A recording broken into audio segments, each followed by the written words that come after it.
তারানাথ বলল, কঠোর সাধনা করলেই যে সিদ্ধি লাভ হবে তন্ত্রে এমন কোনো কথা নেই। অনেক ব্যাপার আছে এর মধ্যে। কিশোরী বলল, যেমন? যেমন দীক্ষা। প্রশস্ত লগ্নে দীক্ষা না হলে সাধকের ব্যর্থতা অনিবার্য। তোমাদের তো বলেছি আমার দীক্ষা হয়েছিল শাস্ত্র মতে সবচেয়ে শুভ লগ্নে, পূর্ণগ্রাস সূর্যগ্রহণের সময়। এছাড়া দশহরা বা পৌষের শুক্ল নবমীতে তান্ত্রিক দীক্ষা বিধেয়। ভরণী নক্ষত্রে দীক্ষা হয় না। কেন? ভরণী নক্ষত্রে দীক্ষা হলে মৃত্যু হয়, সাধনা সম্পূর্ণ হয় না। তারানাথের কাছে এলে এমন নানা অদ্ভুত কথা শুনতে পাওয়া যায়, সাধারণ দৈনন্দিন জীবনের সঙ্গে যার কোনো মিল নেই। এইসব বিচিত্র কথা শোনবার লোভেই মাঝে মাঝে তার কাছে এসে জুটি আমরা দুজন। তার বসবার ঘর থেকে বাইরে পা দিলেই অবশ্য বিশ্বাসের জোর কমে আসে, কিন্তু যতক্ষণ তারানাথ গল্প বলে ততক্ষণ মুগ্ধ হয়ে শোনা ছাড়া কোনো উপায় থাকে না। সত্যি মিথ্যে বিচারে লাভ কি? গল্পটাই আসল। কিশোরী বলল, যা, এমন হতেই পারে না। কোথায় আকাশে কোটি কোটি মাইল দূরে রইল একটা নক্ষত্র, আর তার প্রভাবে পৃথিবীতে একটা জলজ্যান্ত মানুষ দুম করে মরে গেল? তা কি করে হতে পারে? তারানাথ বলল, ঠিক বলেছ। আমিও জানি না কিভাবে গ্রহ নক্ষত্র মানুষের জীবনে প্রভাব বিস্তার করে, কাজেই বিশ্বাস না করলে তোমাকে আমি দোষ দেব না কিশোরী, কিন্তু করে যে এ কথা সত্যি। আমার নিজের চোখেই দেখেছি। যেমন? বিন্ধ্যাচলের জঙ্গলে এক তান্ত্রিক গুরুর কাছে একবার মাস 6 ছিলাম। তিনি অবশ্য আমার গুরু নন, আমার দীক্ষা তার আগেই হয়ে গিয়েছে।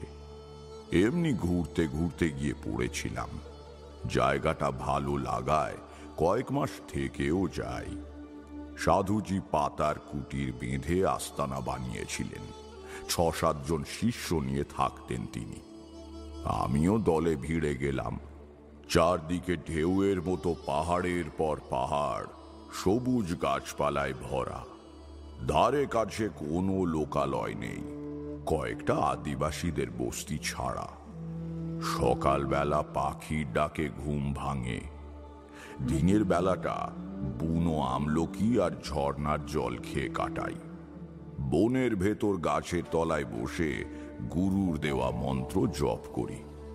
রাত্রিরে সাধুজি 2-1খানা চাপাতি দেন, তাতেই বেশ চলে যায়। তোমরা নিতান্ত শহুরে গৃহী লোক, তোমরা বুঝবে না, কিন্তু আমি জানি কত সামান্য উপকরণে জীবন কাটিয়ে দেওয়া যায়। প্রয়োজন কমিয়ে আনাটা অভ্যেসের ওপর নির্ভর করে।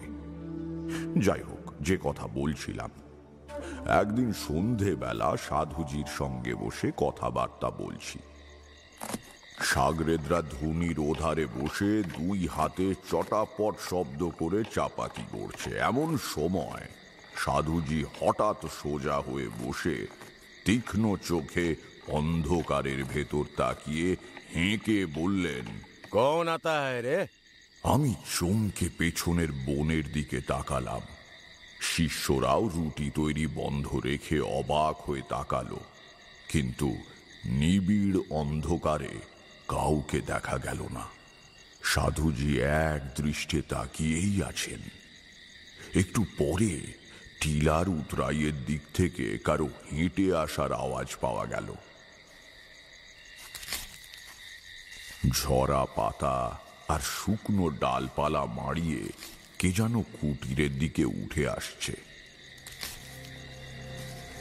প্রধান শিষ্য বুন্দেল কিছু একটা আশঙ্কা করে কুটিরের দেয়ালে ঠেক দিয়ে রাখা লাঠিটা আনবার জন্য উঠে দাঁড়ালো। সাধুজি হাতের ইঙ্গিতে তাকে বসতে বললেন। একটু পরে অন্ধকারের চাদর ফুটো করে ধুনির আলোর বৃত্তের মধ্যে এসে দাঁড়ালো একজন মানুষ। দেখার মতো চেহারা বটে, অন্তত 6.5 ফুট লম্বা, তদনুপাতে চওড়া। খালি গায়ে বন মানুষের মতো গোছা গোছা লোম, একটা 8 হাতি মোটা ধুতি কোনো রকমে কোমরে জড়ানো, বিশাল 2 গোল গোল চোখ জবা ফুলের মতো লাল, তার এক হাতে বড় একখানা পোঁটলা, অন্য হাতে এক গাছা লাঠি। সাধুজি মৃদু হেসে জিজ্ঞেস করলেন, কি চাই বেটা? লোকটা একটু ইতস্তত করে হাতের জিনিসপত্র নামিয়ে সাধুজিকে প্রণাম করল। আশীর্বাদ করে সাধুজি বললেন, কোথা থেকে আসছো, কি চাই? লোকটা বলল, বাবা, আমার নাম অবধলাল। আপনার মহিমা শুনে অনেক দূর থেকে আসছি। আমি আপনার কাছে দীক্ষা নিতে চাই। সাধুজি একটু অবাক হয়ে বললেন, দীক্ষা? তান্ত্রিক দীক্ষা? হ্যাঁ বাবা। কিন্তু তান্ত্রিক দীক্ষা তো এইভাবে চাইবা মাত্র দেওয়া যায় না, তার অনেক নিয়ম কানুন আছে। তুমি সাধন ভজন কিছু করেছো? অবধলাল বলল, না বাবা, গুরু কোথায় পাবো? তাহলে এভাবে হবে না। ফুটো পাত্রে জল রাখা যায় না, জানো তো? তন্ত্র দীক্ষা পাওয়ার যোগ্যতা তোমার আছে কি না সে বিচার আগে করতে হবে।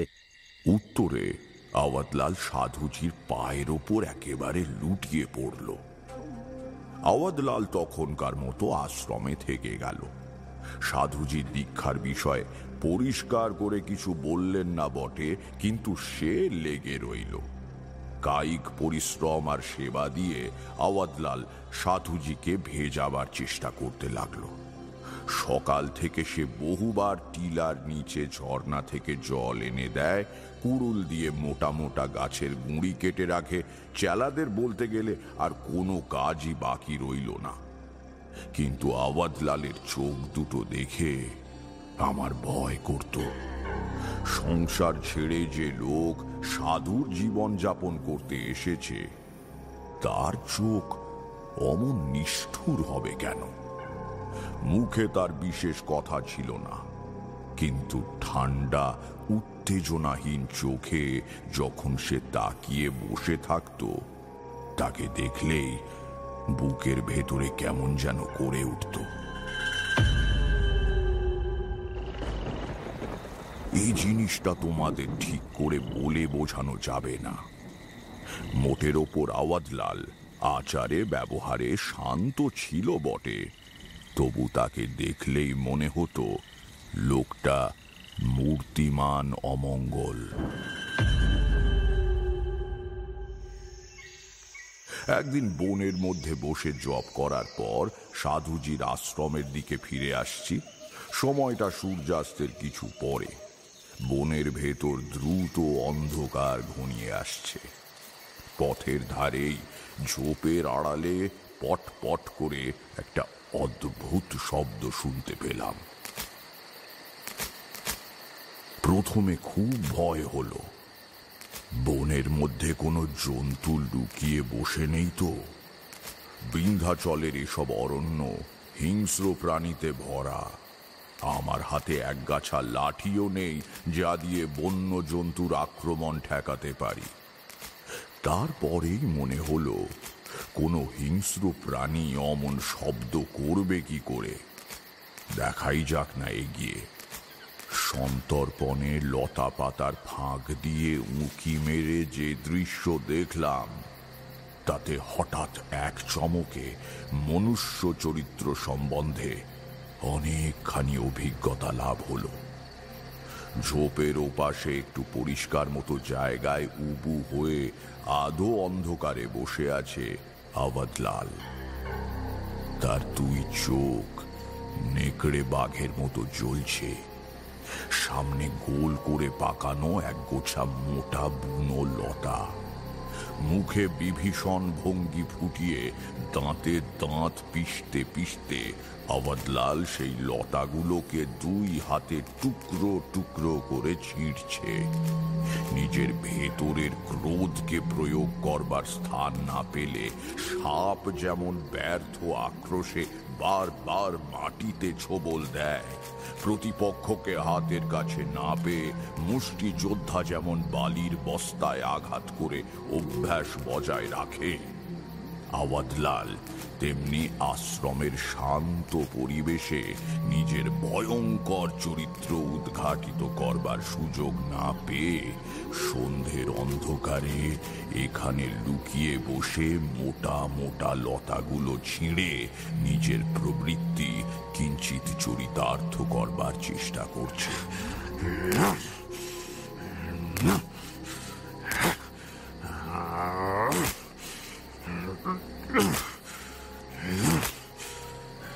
একবার ভাবলাম ডেকে কথা বলি, কিন্তু সাহস হলো না।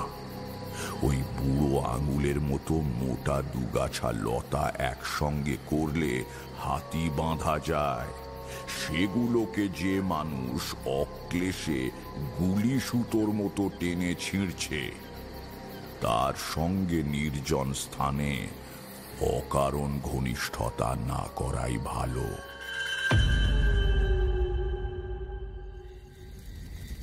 খাওয়া দাওয়া মেটবার পর ধুনির পাশে বসে সাধুজি যৌগিক প্রক্রিয়ায় কিভাবে অন্তর্ধৌতি করতে হয় সে বিষয়ে আমাদের সবাইকে বলছিলেন। দেখি ভক্তিতে ঢুলু ঢুলু চোখে হাত জোড় করে আওয়াদলালও অন্যান্য শিষ্যদের সঙ্গে বসে আছে। এমন অভিনয় ক্ষমতা থাকাটাও আশ্চর্যের কথা। শিষ্যরা সবাই উঠে রাত্রিরের বিশ্রামের জন্য চলে গেল। সাধুজি চুপ করে একা বসে আছেন। রোজই উনি অনেক রাত অবধি এমনি বসে থাকেন। কখন ঘুমন বা আদৌ ঘুমন কিনা কে জানে। একবার মনে হলো এই তো সুযোগ, ওকে ব্যাপারটা খুলে বলি। তারপর ভাবলাম কি দরকার, আমি আজ এখানে আছি, কাল অন্য জায়গায় চলে যাব। এদের সমস্যায় আমার মাথা গলানো উচিত নয়। তাছাড়া আমার তো ভুলও হয়ে থাকতে পারে। একটা লোক দেখতে কদাকার আর তার চোখ দুটো লাল বলেই যে সে পাষণ্ডের এক শেষ, এমনটি মনে করবার কোনো কারণ নেই। আমার মনের সন্দেহ ছাড়া আওয়াদলালের বিরুদ্ধে অন্য কোনো পাথুরে প্রমাণ আমার হাতে নেই। পুটপুট আওয়াজ করে ধুনিতে কাঠ পুড়ছে, আগুনের ফুলকি লাফিয়ে লাফিয়ে উঠছে আকাশে। হঠাৎ সাধুজি জিজ্ঞেস করলেন, বেটা, তুমি কি আমাকে কিছু বলবে? একটু ইতস্তত করে বললাম, না সাধুজি, আপনি বিশ্রাম করুন, আমি যাই। পরের দিন সকালে উঠে সাধুজি কোথায় যেন যাবার উদ্যোগ করতে লাগলেন।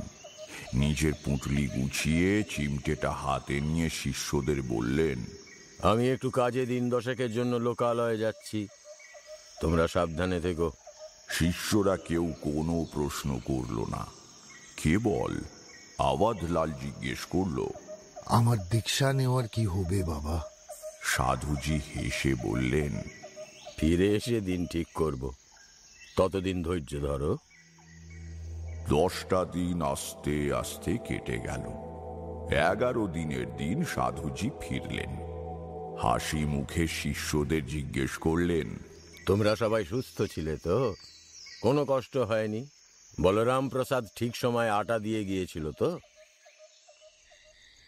সেদিন রাত্রিরে আমি বললাম, সাধুজি, এবার আমাকে অনুমতি দিন। বড় ভালো লেগেছে আপনার কাছে থাকতে, কিন্তু এবার তো যেতেই হবে। কবে যেতে চাও? কালই। আগেই হয়তো যেতাম, কিন্তু আপনাকে না বলে যাওয়া উচিত নয়। এই সময় পাশ থেকে আওয়াদলাল বলল, বাবা, আমার দীক্ষা? তোমার ব্যাপারটা ঠিক করে রেখেছি। সামনের শনিবার তোমাকে দীক্ষা দেব, তৈরি হও। পরের দিন চলে আসব, কিন্তু সাধুজির কাছ ছেড়ে উঠতে ইচ্ছে করছিল না। গভীর রাত পর্যন্ত ওর কাছে বসে রইলাম। কোনো কথাবার্তা কিন্তু হলো না। উনিও বসে আছেন, আমিও বসে আছি। সাধুজি সেই অত্যন্ত বিরল ব্যক্তিত্বশালীদের মধ্যে একজন, যাদের সান্নিধ্যই যথেষ্ট, বাক্যালাপ বাহুল্য মাত্র।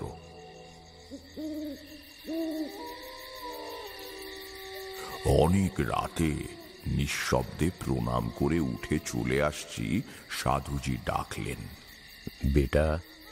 ফিরে তাকিয়ে বললাম, কিছু বলবেন সাধুজি? তিনি সামান্য কিছুক্ষণ আমার দিকে তাকিয়ে থাকলেন, তারপর বললেন, তুমি অনেক দূর যাবে। পূর্ণতন্ত্র সাধনা তোমার হবে না বটে, কিন্তু যেটুকু হবে তা অনেকে সারা জীবন তপস্যা করেও পায় না। তারপর বললেন, সাধুদের মায়ায় জড়াতে নেই, তবু বলছি, তোমার ওপর বড় স্নেহ পড়ে গিয়েছিল। চলে যাচ্ছ, মোটা খারাপ লাগছে। আমার উপর এত কৃপা করলেন কেন সাধুজি? আমার তো কোনো গুণই নেই। সাধুজি পূর্ণ দৃষ্টিতে আমার দিকে তাকালেন, বললেন, কেন জানো? তুমি কখনো আমার কাছে কিছু চাওনি বলে।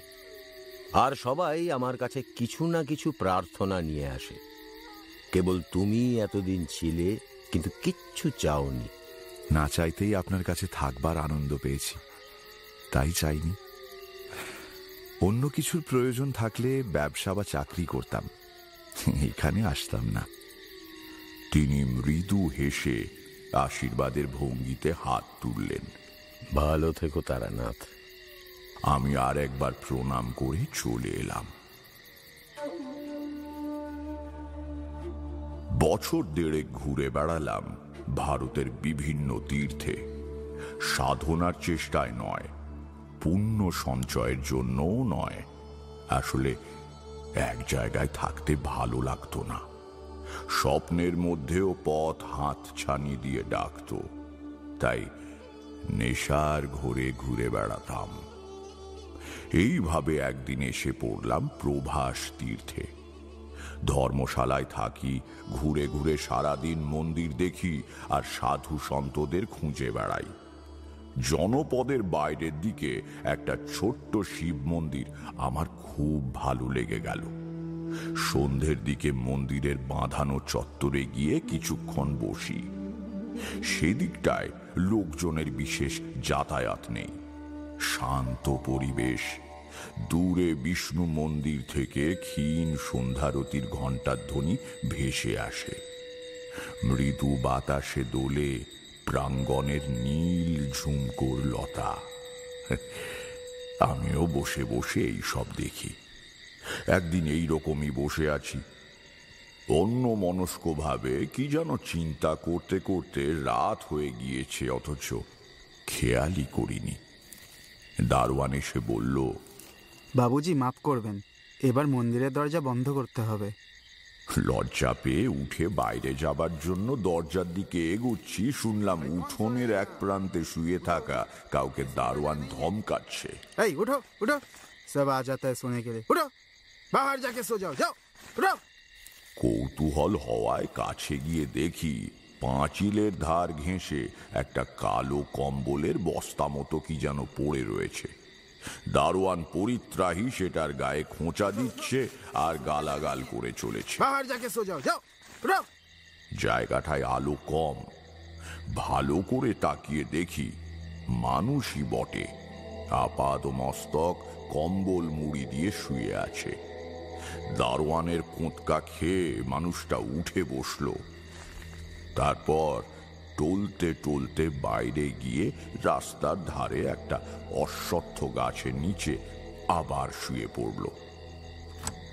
দারোয়ান দরজায় তালা লাগাচ্ছিল, তাকে বললাম, খামোখা তুমি ওকে বকলে, বেচারির অসুখ করেছে। অভিজ্ঞ মানুষের হাসি হেসে দারোয়ান যা বলল তার অর্থ এই যে সে এমন বিমার আদমি অনেক দেখেছে। খুব কম পাজি লোকই তার সতর্ক চোখ এড়াতে পারে। বিমার নয়, ব্যাটা আসলে মাতাল।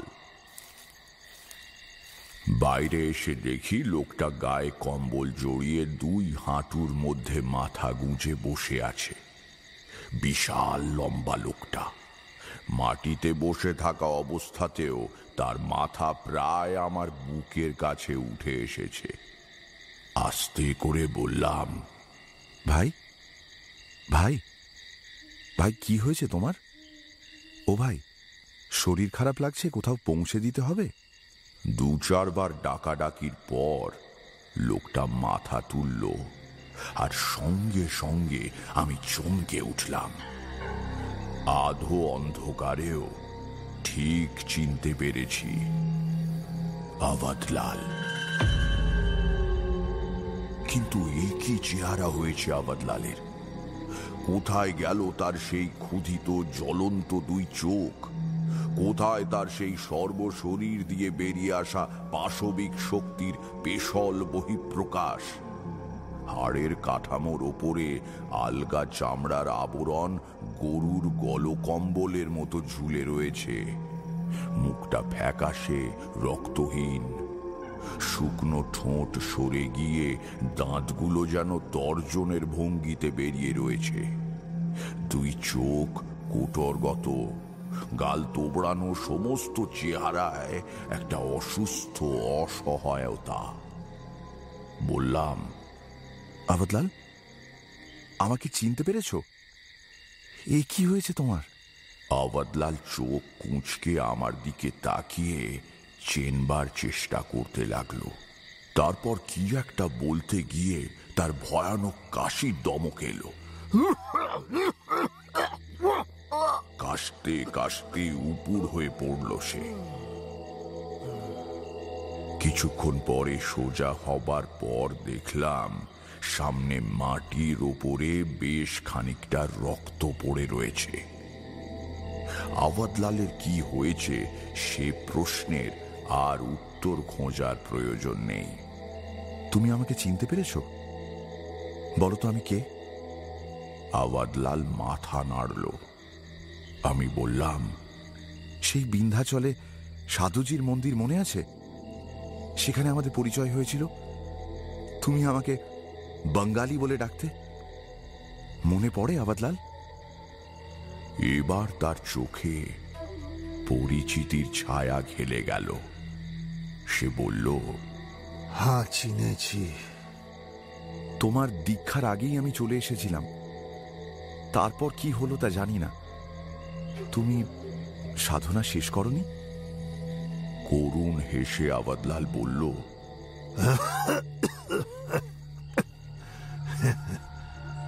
আর সাধনা? দেখছেন তো আমার অবস্থা। কি হয়েছে তোমার? রাত যক্ষা। অনেক ইলাজ করিয়েছি। নাগপুরের সরকারি হাসপাতালের ডাক্তারকে দিয়েও দেখিয়েছি। সবাই বলেছে আমি আর বাঁচব না। কিন্তু এখানে তুমি কি করছো? প্রভাসের জলে স্নান করে বেড়াচ্ছি। দক্ষ চাঁদকে শ্রাপ দিয়েছিল। তখন চন্দ্রদেব প্রভাস তীর্থে স্নান করে যক্ষা রোগ থেকে মুক্ত হন। তারপর আওয়াধলাল কেমন উদ্ভ্রান্ত ভাবে হেসে বলল, কিছুই হবে না জানি, তবু একটা আশা। এখানকার কোনো তলাও কুণ্ড বাদ রাখিনি। আবার একটা কাশির দমক এলো।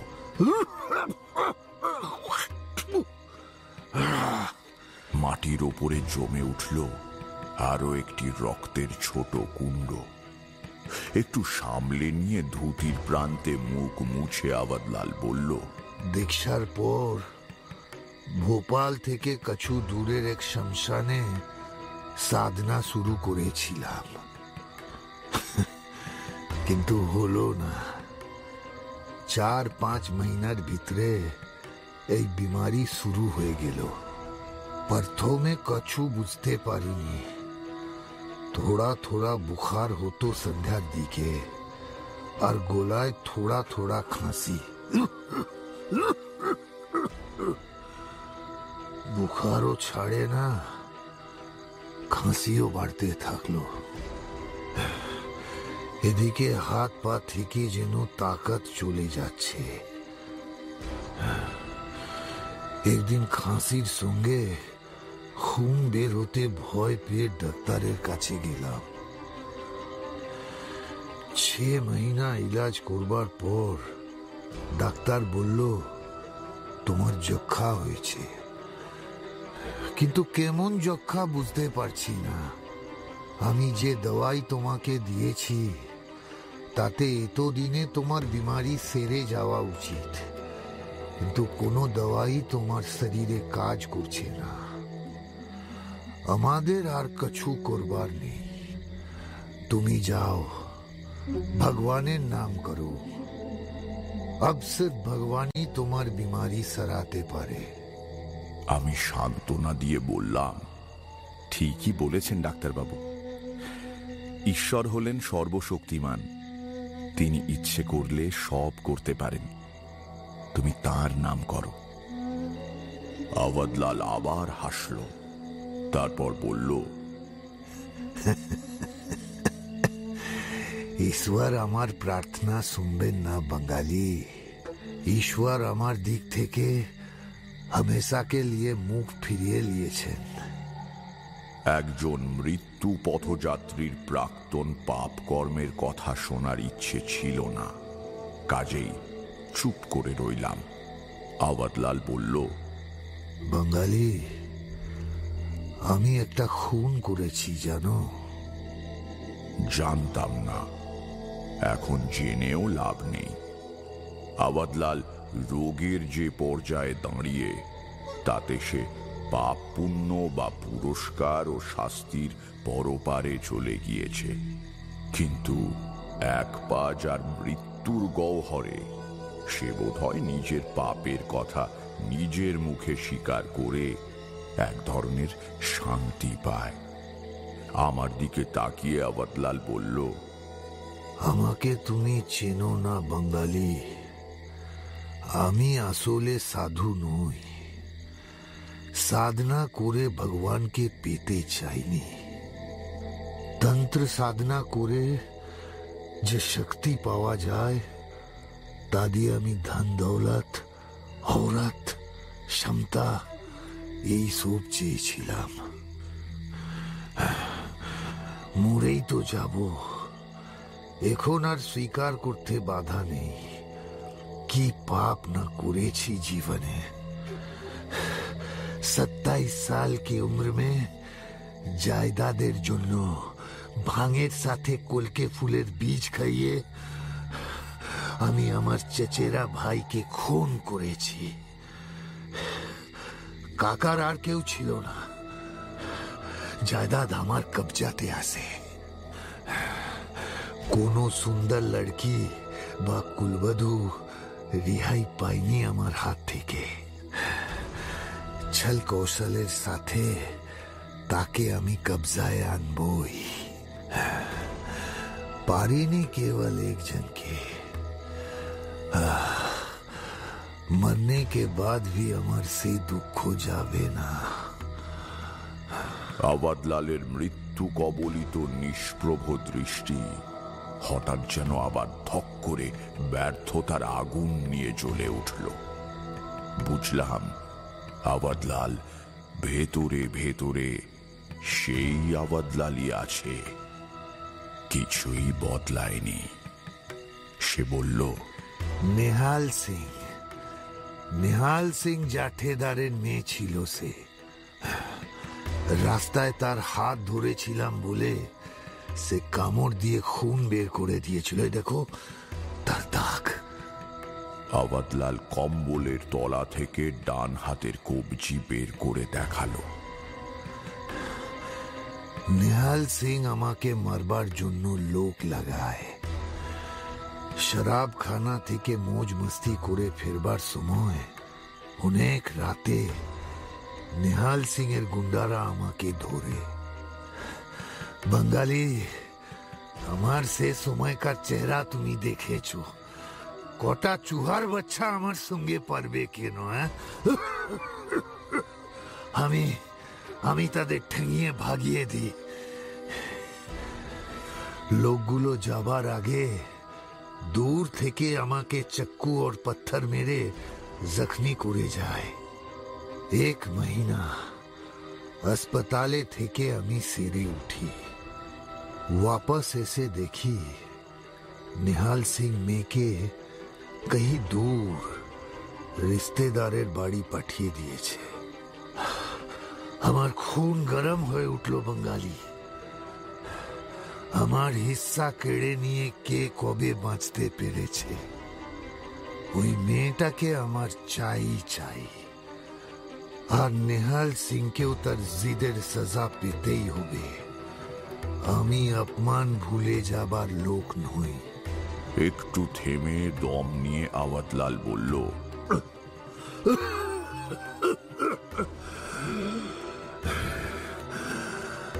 সাধনা শেষ করতে পারলে আমি মন্ত্রের জোরে নেহাল সিং এর মেয়েকে টেনে নিয়ে আসতাম।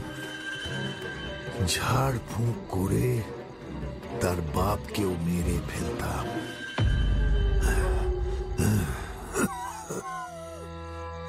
ঝাড় ফুঁক কি করে করতে হয় জানো বাঙালি? মুর্দে কা কপড়া নিয়ে এসে তার উপর কৌয়ার পরের কলম দিয়ে ভैंसेর খুনে ডুবিয়ে যাকে মারতে চাই তার নাম লিখতে হবে। তারপর কৌয়ার ঘোষলা দিয়ে যজ্ঞ করে সেই যজ্ঞের আগুনে ওই নাম লেখা কপড়া পুড়িয়ে দিলেই সে ঠিক 1 মহিনার ভিতরে মারা যাবে। কিন্তু যে সে যজ্ঞ করলে হবে না, যজ্ঞকে তন্ত্র মন্ত্র দিয়ে বাঁধতে হবে। যে যজ্ঞ করছে তাকেও তন্ত্র সিদ্ধ হতে হবে। ইসিলিয়ে সাধুজির কাছে গিয়েছিলাম। ওসব কথা এখন থাক। তুমি কোথায় উঠেছ? কোথাও না। এই রোগ নিয়ে কোথাও থাকতে দেয় না। রাস্তার ধারে যেখানে সেখানে শুয়ে থাকি। আমার আর কি করার আছে? বললাম, কিছু খাবে আওয়াতলাল? এনে দেব? আওয়াতলাল হঠাৎ রাগী চোখ তুলে বলল, হ্যাঁ, কাছু চাই না, কাছু চাই না। তুমি ভাগো তো বাঙালি, ভাগো। তোমাকে দেখলেও আমার গুসা হচ্ছে। এই, তোমার স্বাস্থ্য তো ভালো কেন? হ্যাঁ, তুমি বেঁচে থাকবে আর আমি মারা যাব কেন? ভাগো, ভাগো, ভাগো, ভাগো এখান থেকে।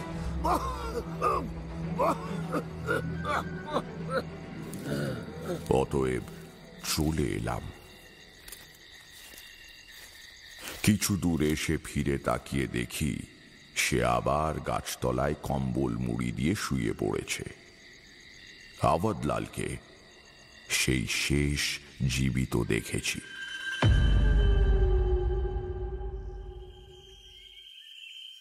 পরদিন সকালে কিছু গরম সিঙাড়া আর জিলিপি কিনে তার খোঁজে গিয়ে দেখি জায়গাটায় লোকের ভিড়। ব্যাপারটা বুঝতে আর বাকি রইল না। কাছে গিয়ে ভিড়ের ফাঁক দিয়ে উঁকি মারলাম। সেইখানেই শুয়ে আছে আওয়াতলাল। সারা গায়ে কম্বল চড়ানো, কেবল মুখটুকু বেরিয়ে আছে। রাত্রিরে কখন মারা গিয়েছে কে জানে। আমি আস্তে আস্তে সরে এলাম। প্রভাসে নিখরচায় দরিদ্রদের সৎকার করবার জন্য কয়েকটা সমিতি আছে। তারাই খবর পেলে এসে যা করবার করবে। হাতের খাবারগুলো পথের একটা ষাঁড়কে খাইয়ে দিলাম। আওয়াতলালের মৃতদেহের দিকে তাকিয়ে একটা ব্যাপারে অবাক লেগেছিল। আমি চোখের সামনে অনেক মানুষকে মরতে দেখেছি, সাধারণত মৃত্যুর পর নিতান্ত কঠোর স্বভাবের মানুষের মুখও শান্ত ও সমাহিত হয়ে আসে, কিন্তু কম্বলের তলা দিয়ে বেরিয়ে থাকা আওয়াদলালের মুখ দেখে চমকে উঠেছিলাম। মৃত্যুতে তার মুখ যেন ক্রূরতার স্থির চিত্র হয়ে আছে। চিরনিদ্রার প্রশান্তি সেখানে নেই। তারানাথ বলল, দিন-2 পরে আমি সেখান থেকে চলে আসি। আওয়াদলালের প্রসঙ্গ স্বাভাবিকভাবে এখানেই শেষ হয়ে যাওয়া উচিত ছিল, কিন্তু এর একটা উপসংহার আছে, যদিও আমি তা তখনও জানতাম না। সমগ্র উত্তর ভারত ভ্রমণ করে এই ঘটনার মাস 6 বাদে বাড়ি ফিরছি। কাশী দর্শন করে মোগল সরাই স্টেশনে এসে বসে আছি হাওড়া ফেরার গাড়ি ধরব বলে। ট্রেনের তখনও 3 ঘন্টা দেরি। ভাবলাম বড় খিদে পেয়েছে, স্টেশনের বাইরে বেরিয়ে কোনো দোকান থেকে পুরি হালুয়া খেয়ে নি। স্টেশন থেকে বেরুচ্ছি, দেখলাম লোকজনের ভিড় বাঁচিয়ে এক কোণে প্ল্যাটফর্মের ওজনের কলের ওপর রক্তাম্বর পরা একজন সাধু বসে আছেন। মেরুদণ্ড সোজা করে ঋজু হয়ে থাকার ভঙ্গিটি আমার বড় চেনা মনে হলো। কাছে গিয়ে দেখি বিন্ধ্যাচলের সেই সাধুজি। আমার চিনতে সময় লাগলেও আমি প্রণাম করে দাঁড়াতেই তিনি কিন্তু বললেন, আরে বাঙালিয়া, তুমি কোত্থেকে? বাড়ি ফিরছি সাধুজি, সেই থেকে ঘুরে বেড়াচ্ছিলাম। সাধুজি আমাকে দেখে খুশি হয়েছেন বোঝা গেল। পাশের জায়গা দেখিয়ে বললেন, এখানে বসো, তোমার সঙ্গে দুটো কথা বলি। বসছি সাধুজি, তার আগে কিছু খাবার কিনে আনি। উনি খুশি হয়ে বললেন, বহুত আচ্ছা, क्या लाओगे? দেখি কি পাওয়া যায়। ঠোঙায় করে কচুরি, তরকারি, জিলিপি আর মাটির ভাঁড়ে জাল দেওয়া ঘন দুধ নিয়ে এলাম। সাধুজি খুব আনন্দ করে খেলেন। স্টেশনের কল থেকে খাবার জল এনে দিলাম ওই ভাঁড়েই। সাধুজি চলেছেন উল্টো দিকে, দিল্লি। সেখান থেকে যাবেন হরিদ্বার। মাস 2 থেকে আবার ফিরবেন। আমাকে জিজ্ঞেস করলেন, তোমার কি খবর বাঙালিয়া, কি করছো এখন? কিছুই না, সাধন ভজন আমার হবে না সে তো আপনিই বলে দিয়েছিলেন। তীর্থে তীর্থে ঘুরে বেড়িয়ে এখন ঘরের ছেলে ঘরে ফিরে যাচ্ছি। সাধুজি তার স্বভাব সিদ্ধ মিষ্টি হাসি হেসে বললেন, তোর সিদ্ধি হবে না, কিন্তু অনেকখানি ক্ষমতা পাবি। এখনো দেরি আছে, আরো 2 বছর পরে সদ্গুরুর সঙ্গে দেখা হবে। হঠাৎ আমার মনে পড়ে যেতে বললাম, সাধুজি, আপনি আওয়াদলালের খবর জানেন? সে বেচারি মারা গিয়েছে। সাধুজি বিশেষ চমকালেন না, বললেন, আওয়াদলাল? সে মারা গিয়েছে বটে। তার যক্ষা হয়েছিল, মাস 6 আগে প্রভাস তীর্থে মারা গিয়েছে, তাই না? আমি অবাক হয়ে গেলাম। আওয়াদলালের মৃত্যুর সংবাদ তো সাধুজি জানবার কথা নয়। তার মারা যাবার সময় আমি ছাড়া আর কোনো পরিচিত ছিল না। তাহলে ইনি কি করে সে খবর পেলেন? সাধুজি বললেন, বসো আমার পাশে, কথা আছে। বসলাম। সাধুজি কানের কাছে মুখ এনে পরের 1/2 ঘন্টা ধরে এক অদ্ভুত কাহিনী বলে গেলেন। উনি বললেন, বেটা, আওয়াদলালের মরা ছাড়া উপায় ছিল না। লোকটা খুব শয়তান ছিল। বললাম, জানি, আওয়াদলাল মারা যাবার আগে নিজের মুখে আমাকে বলেছে। আপনি কি করে জানলেন? ওর হাব ভাব দেখে আমার প্রথমেই সন্দেহ হয়েছিল। তুমি আমাকে কেবলমাত্র আপন ভোলা সন্ন্যাসী ভেবো না, লোক চরিত্র আমি খুব ভালোই বুঝি। একজন মানুষ সংসার ত্যাগ করে ধর্মে দীক্ষা নিতে এসেছে, তার হাব ভাব আর মুখ চোখ অমন হবে কেন? নিষ্ঠুরতা আমি পছন্দ করি না। আমাদের তান্ত্রিক মতের সাধনা বাইরের অনভিজ্ঞ লোকের চোখে বোধহয় একটু বীভৎস আর নিষ্ঠুর দেখায়, কিন্তু বেটা, জানবে এই সাধনায় অমঙ্গল বা বিভৎসতা কিছু নেই। কিছু লোভী আর সুযোগ সন্ধানী ক্ষমতা পাওয়ার জন্য এই তন্ত্রের নিম্ন শাখার সাধনা করে এক ধরনের সিদ্ধাই পায়। তারাই আমাদের সবার নাম খারাপ করেছে। একই তলোয়ার দিয়ে হত্যাও করা যায়, আবার দেশের স্বাধীনতা রক্ষাও করা যায়। হত্যা করলে সেটা হত্যাকারীরই দোষ, তলোয়ারের নয়। যাকে সব কথা, মোটের ওপর আমি অবদলালকে ভিতর থেকে চিনে ফেলেছিলাম। তবু পুরোপুরি নিঃসন্দেহ হওয়ার জন্য আমি আশ্রম থেকে নেমে লোকালয়ে এসে খোঁজ খবর করি। মনে আছে তো সেই যে আমি একবার 10-12 দিনের জন্য আশ্রম থেকে বাইরে ছিলাম? খোঁজ নিতেই বুঝতে পারলাম অবদলাল লোকটা একেবারে পাষণ্ড। যেখানেই যাই, যাকে জিজ্ঞেস করি, কেউ তাকে ভালো বলে না। ওর নিজের গ্রামের জাঠেদার নিহাল সিং এর মেয়েরও নাকি সর্বনাশ করতে গিয়েছিল। বুঝলাম লোকটা ধর্মকে ভালোবেসে আমার কাছে দীক্ষা নিতে আসেনি, এসেছে কতগুলো নিম্ন শ্রেণীর ক্ষমতা লাভ করার জন্য। সিদ্ধাই পেলে সেটাকে কাজে লাগিয়ে অবদলাল আবার মানুষের সর্বনাশ করবে। লোকটা জন্ম অপরাধী, রক্তের মধ্যে পাপের বীজ আছে। এই ধরনের মানুষ সমাজের পক্ষে বিপজ্জনক দুষ্ট ক্ষতের মতো। কিন্তু অবদলাল বোকা নয়, সে আটঘাট বেঁধে কাজ করেছে। আইন তাকে ছুঁতে পারবে না। তাহলে একটা নৃশংস খুনি কোনো শাস্তি না পেয়ে ঘুরে বেড়াবে? সাধুজি, খুনের ব্যাপারটা আপনি কি জানেন? উনি কিছু না বলে কেবল হাসলেন, তারপর আস্তে আস্তে বললেন, সমাজ তো মানুষেরই সৃষ্টি। মাঝে মাঝে তাই সমাজ রক্ষার দায়িত্ব নিজের হাতে তুলে নিতে হয়। সাধারণ মানুষের ধারণা সাধু সন্ন্যাসীরা সমাজ সংসার থেকে বিচ্ছিন্ন, উদাসী, ভবঘুরে। কিন্তু আপনি যা বলছেন তাতে বোঝা যায় মানব সমাজ সম্বন্ধে আপনি ভাবেন। সাধুজি সামান্য উত্তেজিত হয়ে বললেন, তুমি কি বলছো বাঙালিয়া? একজন সাধু কি সমাজ থেকে বিচ্ছিন্ন নাকি? সমাজ রক্ষা না পেলে আমাদের সাধুগিরি একদিনও টিকবে? সমাজের কাছে সন্ন্যাসীর অনেক ঋণ, সেই ঋণ কিছুটা মেটাবার ব্যবস্থা করেছিলাম। সাধুজি হঠাৎ যেন থতমত খেয়ে থেমে গেলেন। জিজ্ঞাসা করলাম, কিভাবে? গাঢ় গলায় সাধুজি বললেন, খুব সহজে। আমি অবদলালকে ভরণী নক্ষত্রে দীক্ষা দিয়েছিলাম। তন্ত্রের গূঢ় ব্যাপার সব তখনও আমি জানি না, তাই অবাক হয়ে বলেছিলাম, তাতে কি হলো? উনি বললেন, ও, তুমি তো আবার এ পথে নতুন। শোনো, তান্ত্রিক দীক্ষা নেওয়ার সুসময় অসময় আছে। কোনো শুভ লগ্নে দীক্ষা হলে মানুষ তার সাধনার পথে দ্রুত এগিয়ে যায়।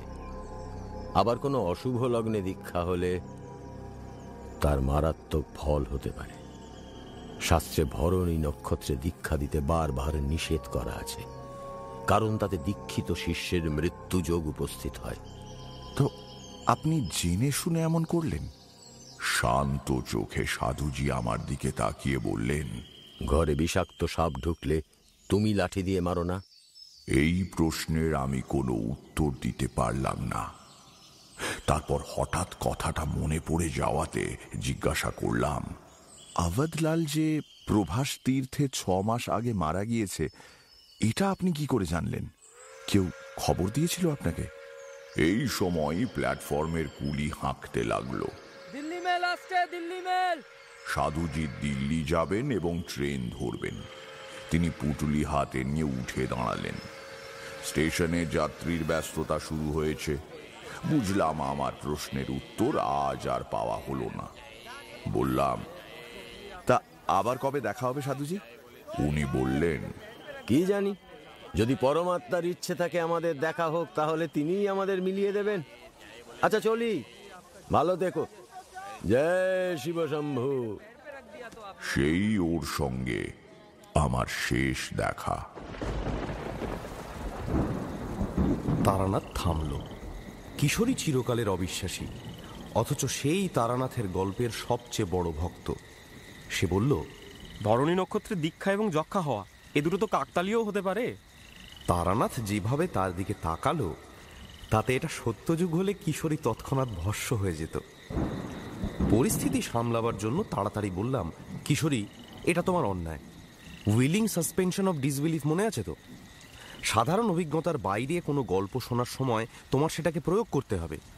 গল্পও শুনবে আবার ফ্যাকড়াও বাঁধাবে, তা হবে না। তারপর তারানাথের দিকে ফিরে বললাম, যাক, ওসব যেতে দিন, আর জমি একটা গল্প বলুন তো। তারানাথ বলল, এতক্ষণ কি বললাম? ও তো গেল ভূমিকা, এখন বেরোলেই তো ভিজতে হবে। আপনি নিশ্চয়ই দুর্যোগের মধ্যে আমাদের পথে বের করে দেবেন না।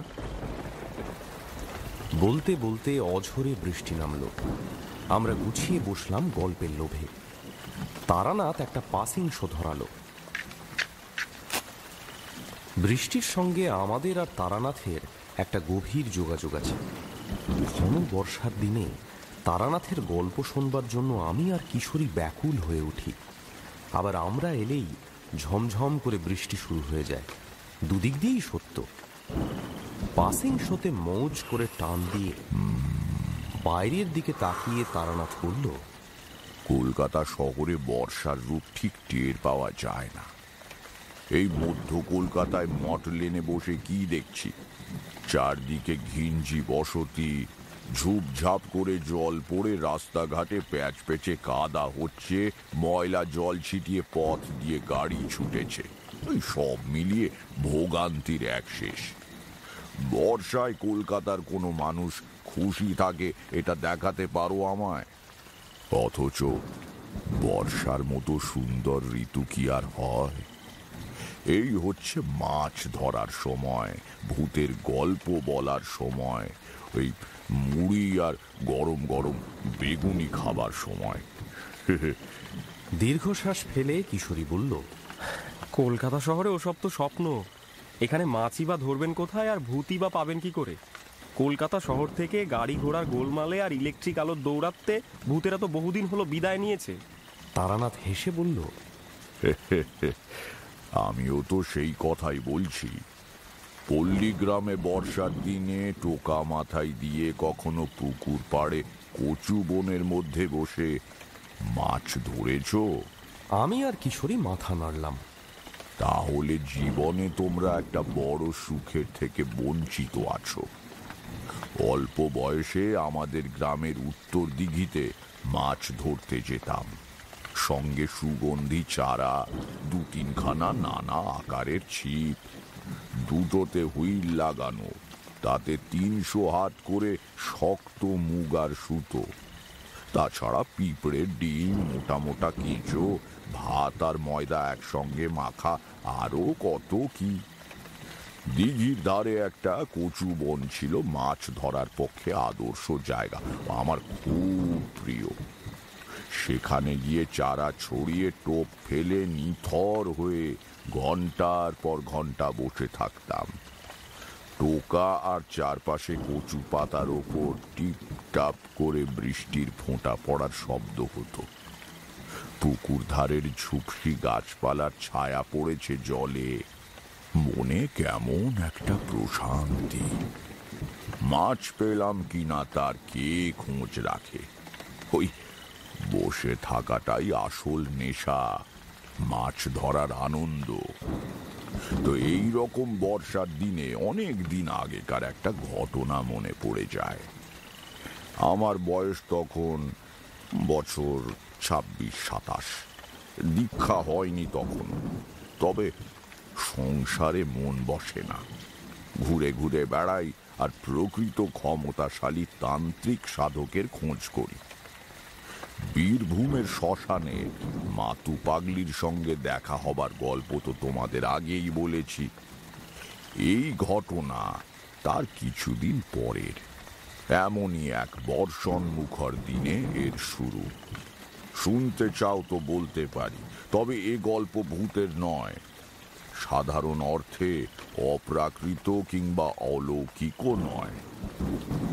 এটা যে কিসের গল্প সে বিচার তোমরাই করো। শুনবে? বলবো?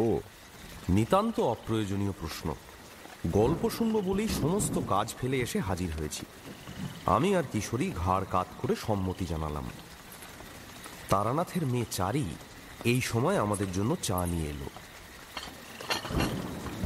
তারানাথ বলল, নাও, তোমরাও খাও। চায়ে চুমুক দিয়ে তারানাথ গল্প আরম্ভ করলো।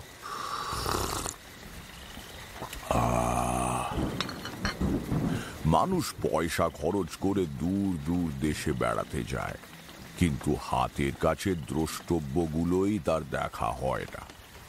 আমারও কিছুটা তাই হয়েছিল। সারা ভারতবর্ষের কত পাহাড় জঙ্গল ঘুরেছি, কত সাধু সন্ত দেখেছি, কিন্তু ঘরের পাশে তারাপীঠ কখনো যাওয়া হয়নি।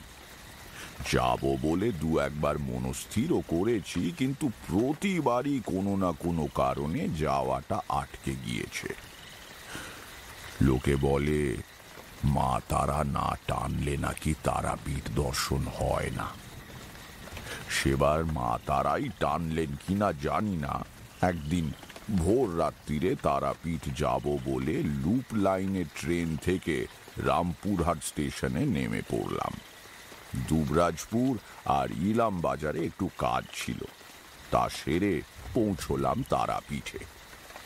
ভারতবর্ষের ধর্মস্থানগুলোতে অবাঞ্ছিত লোকজনের উপদ্রব বড় বেশি, তোমরা তো জানোই।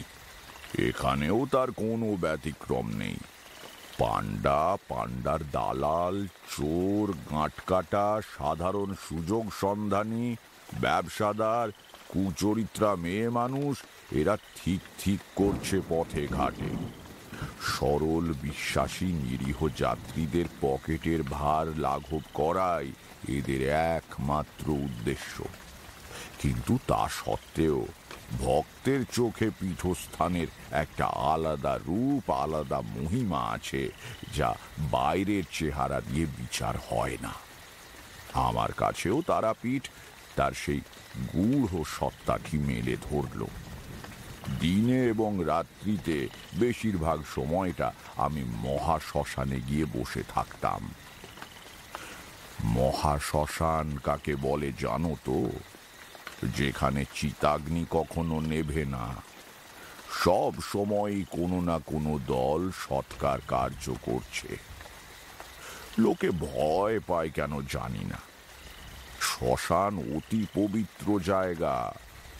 অতি গর্হিত পাপ কাজও যে করেছে, সেও এখানে সৎকৃত হয়ে তার ইহজীবনের সব দেনা পাওনা মিটিয়ে সদ্গতি লাভ করে।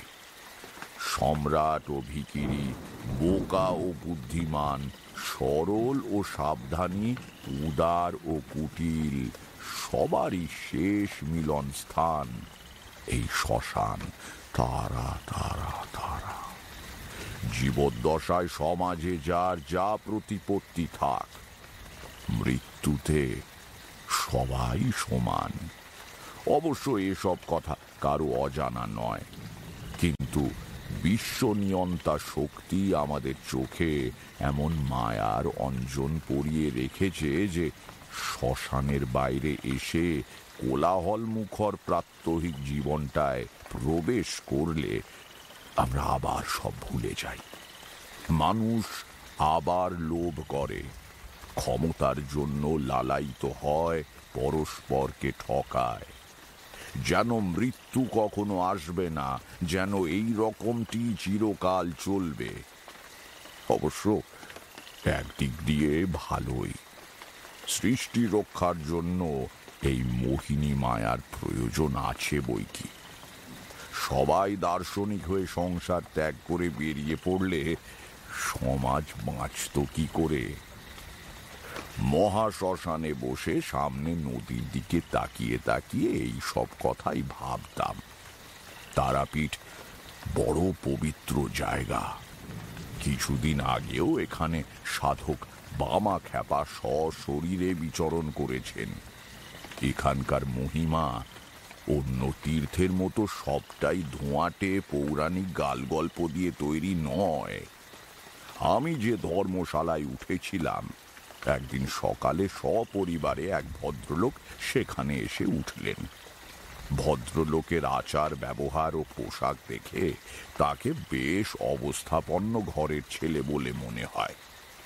স্ত্রীর পরিচ্ছদে এবং অলংকারে বাহুল্য না থাকলেও ভদ্রমহিলা একটি স্বচ্ছন্দ ব্যক্তিত্বের অধিকারিণী, ব্যবহারে বনেদিয়ানা পরিস্ফুট। স্বামী ও স্ত্রী দুজনেই ভারী সুন্দর দেখতে, কিন্তু বর্তমানে দুজনেরই মুখে দুশ্চিন্তার ছায়া।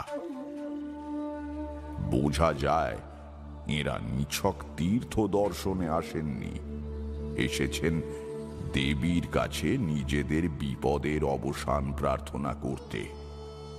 কি একটা পর্ব উপলক্ষে সে সময় তারাপীঠে বড্ড ভিড়। অন্য কোথাও জায়গা না পেয়ে এই পরিবার ওই আমি যে ধর্মশালায় ছিলাম সেখানে আশ্রয় নিয়েছিলেন। সঙ্গে দেখি একটি ছেলে। দুদিন পর দেখি তারা জিনিসপত্র গোছগাছ করছেন, অর্থাৎ চলে যাবার উদ্যোগ। ঘরে বসেই শুনলাম ধর্মশালার ম্যানেজার এসে বলছেন, তাহলে আজই চললেন? শুনতে পাচ্ছি পরিবারের কর্তার ক্লিষ্ট গলা। হ্যাঁ, আর থেকে কি করব বলুন, ওদিকেও তো কাজকর্ম রয়েছে। মায়ের পুজো দিয়েছেন তো? তা দিয়েছি, ছেলের মঙ্গলের জন্য যা করার তা কিছুই বাদ দিইনি। এখন আমার অদৃষ্ট। মাকে ডাকুন, মা সব ঠিক করে দেবেন। এসব কথাবার্তা শুনে একটু বিস্মিত হলাম।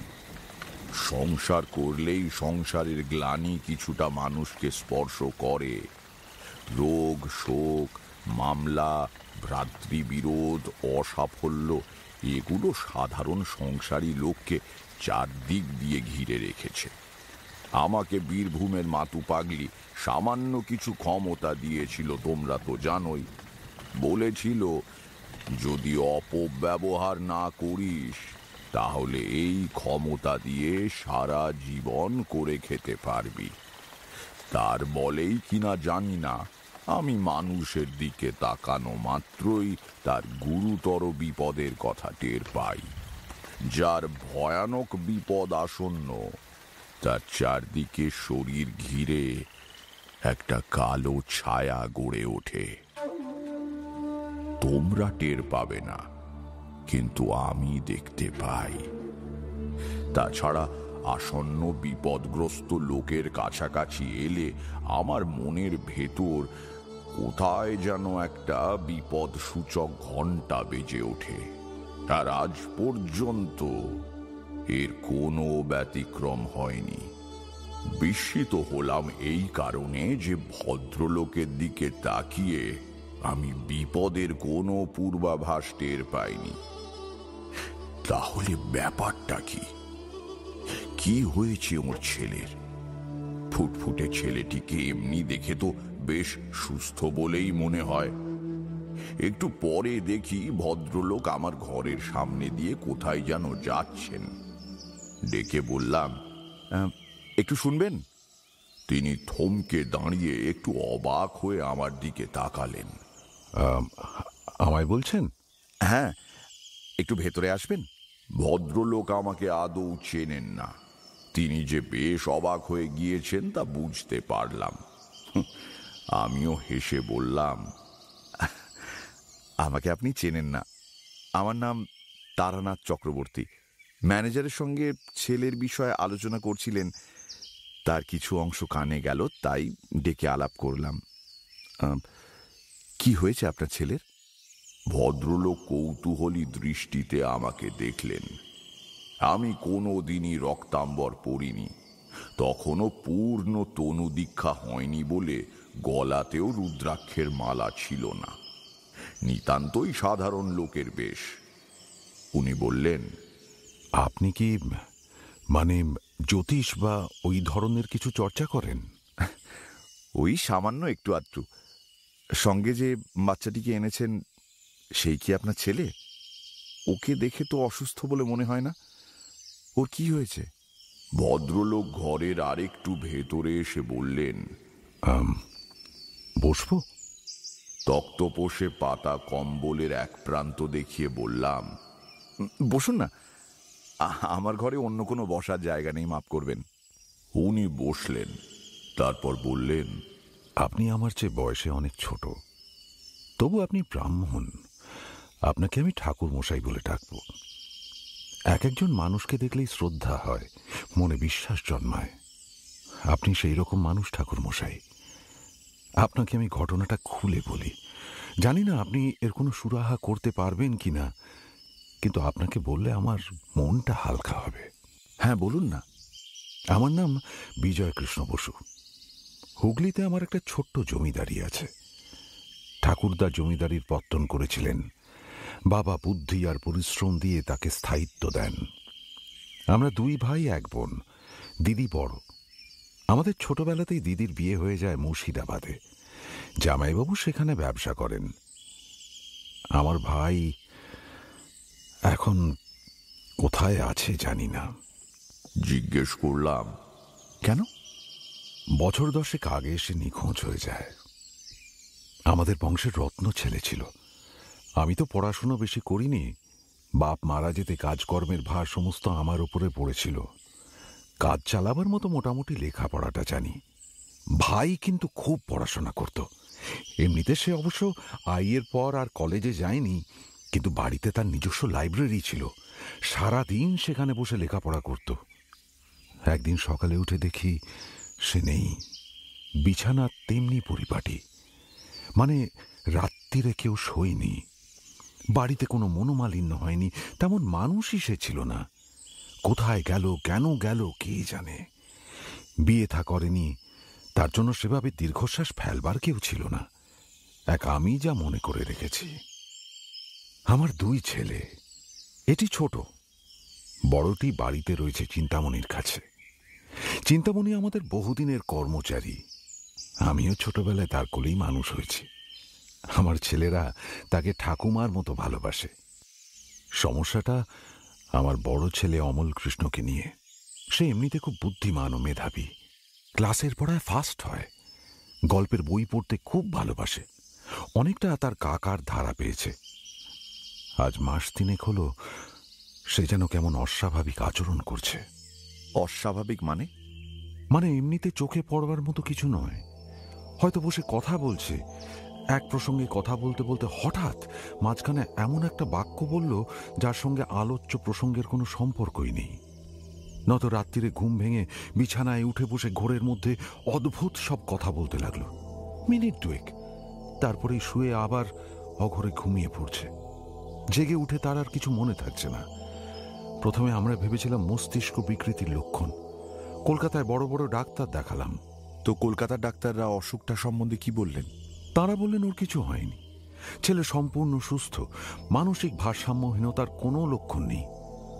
ওষুধপত্র কিছু দিলেন না, বললেন বিভিন্ন কারণে এমন হতে পারে, ব্যাপারটা সাময়িক, আপনি নাকি সেরে যাবে। সারল না, জলপোড়া ঝাড়ফুঁক সবই করা হয়েছে, লাভের লাভ কিছুই হয়নি। তাই ভাবলাম মায়ের স্থানে এসে ছেলের নামে পুজো দিই, যদি মা ভালো করে দেন। আমি তন্ত্র সাধনায় বিশ্বাস করি বটে, কিন্তু ডাক্তারি সম্ভাবনাকে বাদ দিতে পারি না। তাই জিজ্ঞাসা করলাম, আপনার ছেলের মাথায় কখনো কোনো চোট লেগেছিল কি? বিজয় কৃষ্ণবাবু বললেন, না, ডাক্তাররাও একথা জিজ্ঞাসা করেছিল। চিরকালই অদ্ভুত ঘটনা আমাকে চুম্বকের মতো আকর্ষণ করে। বিজয়বাবু আজই বাড়ি চলে যাচ্ছেন, আমিও কাল বা পরশু রওনা হয়ে যাব। খামোকা ওদের ব্যাপারে জড়িয়ে পড়ার কোনো মানেই হয় না, কিন্তু আমার খুব ইচ্ছে হতে লাগলো ছেলেটিকে একবার দেখার। একটু ভেবে বললাম, বসমশাই, একটা কথা বলবো, কিছু মনে করবেন না তো? বিজয় কৃষ্ণ আমার দিকে তাকিয়ে বললেন, না না, মনে করব কেন, বলুন কি বলবেন। আপনার ছেলেটিকে আমি একবার দেখতে চাই, যদি 2-1 দিনের জন্য আপনার বাড়ির অতিথি হয়ে। বিলক্ষণ বিলক্ষণ, এ তো আমার বিশেষ সৌভাগ্য। ভাগ্যের জোর না থাকলে ব্রাহ্মণ অতিথি পাওয়া যায় না। তাছাড়া যদি আপনার দয়ায় অমল ভালো হয়ে যায়। সে বিষয়ে আমি কিন্তু কোনো প্রতিশ্রুতি দিতে পারছি না। আমি ওঝাও নই, সিদ্ধ সাধকও নই, তবে চেষ্টা করে দেখতে পারি, এইমাত্র। তাতেই হবে। তাতেই হবে? যারা আগ বাড়িয়ে নিজের ক্ষমতা সম্বন্ধে সাতকাহন প্রচার করে বেড়ায়, তাদের উপর আমার কোনো শ্রদ্ধা নেই। অনেককে তো দেখলাম। আমরা কিন্তু এক্ষুনি রওনা হচ্ছি, আপনার কোনো অসুবিধে নেই তো? কিছুমাত্র না। আমার সম্বলের মধ্যে এই পুঁটুলি হাতে করে পা বাড়ালেই হলো। বেশ বেশ বেশ, তাহলে তৈরি হয়ে নিন। যে স্টেশনে আমরা নামলাম সেখান থেকে বিজয় কৃষ্ণ বসুর গ্রাম মাইল 6। স্টেশনে ঘোড়ার গাড়ি অপেক্ষা করছিল, তাতে চড়ে আমরা রওনা দিলাম। মাইল 6 পথ যেতে খুব বেশি সময় লাগলো না। বেশ সুন্দর গড়নের বিরাট দোতলা বাড়ির গাড়ি বারান্দার নিচে এসে গাড়ি দাঁড়ালো। আমরা নামতেই এক বৃদ্ধ ভদ্রলোক এগিয়ে এসে বিজয়বাবুকে নমস্কার করে জিজ্ঞাসা করলেন, ভালো ছিলেন তো বাবু? পথে কোনো কষ্ট হয়নি তো? হ্যাঁ হ্যাঁ, আমরা ভালো আছি। এদিকে সব ঠিক আছে? হ্যাঁ বাবু, চলুন চলুন, ভেতরে চলুন।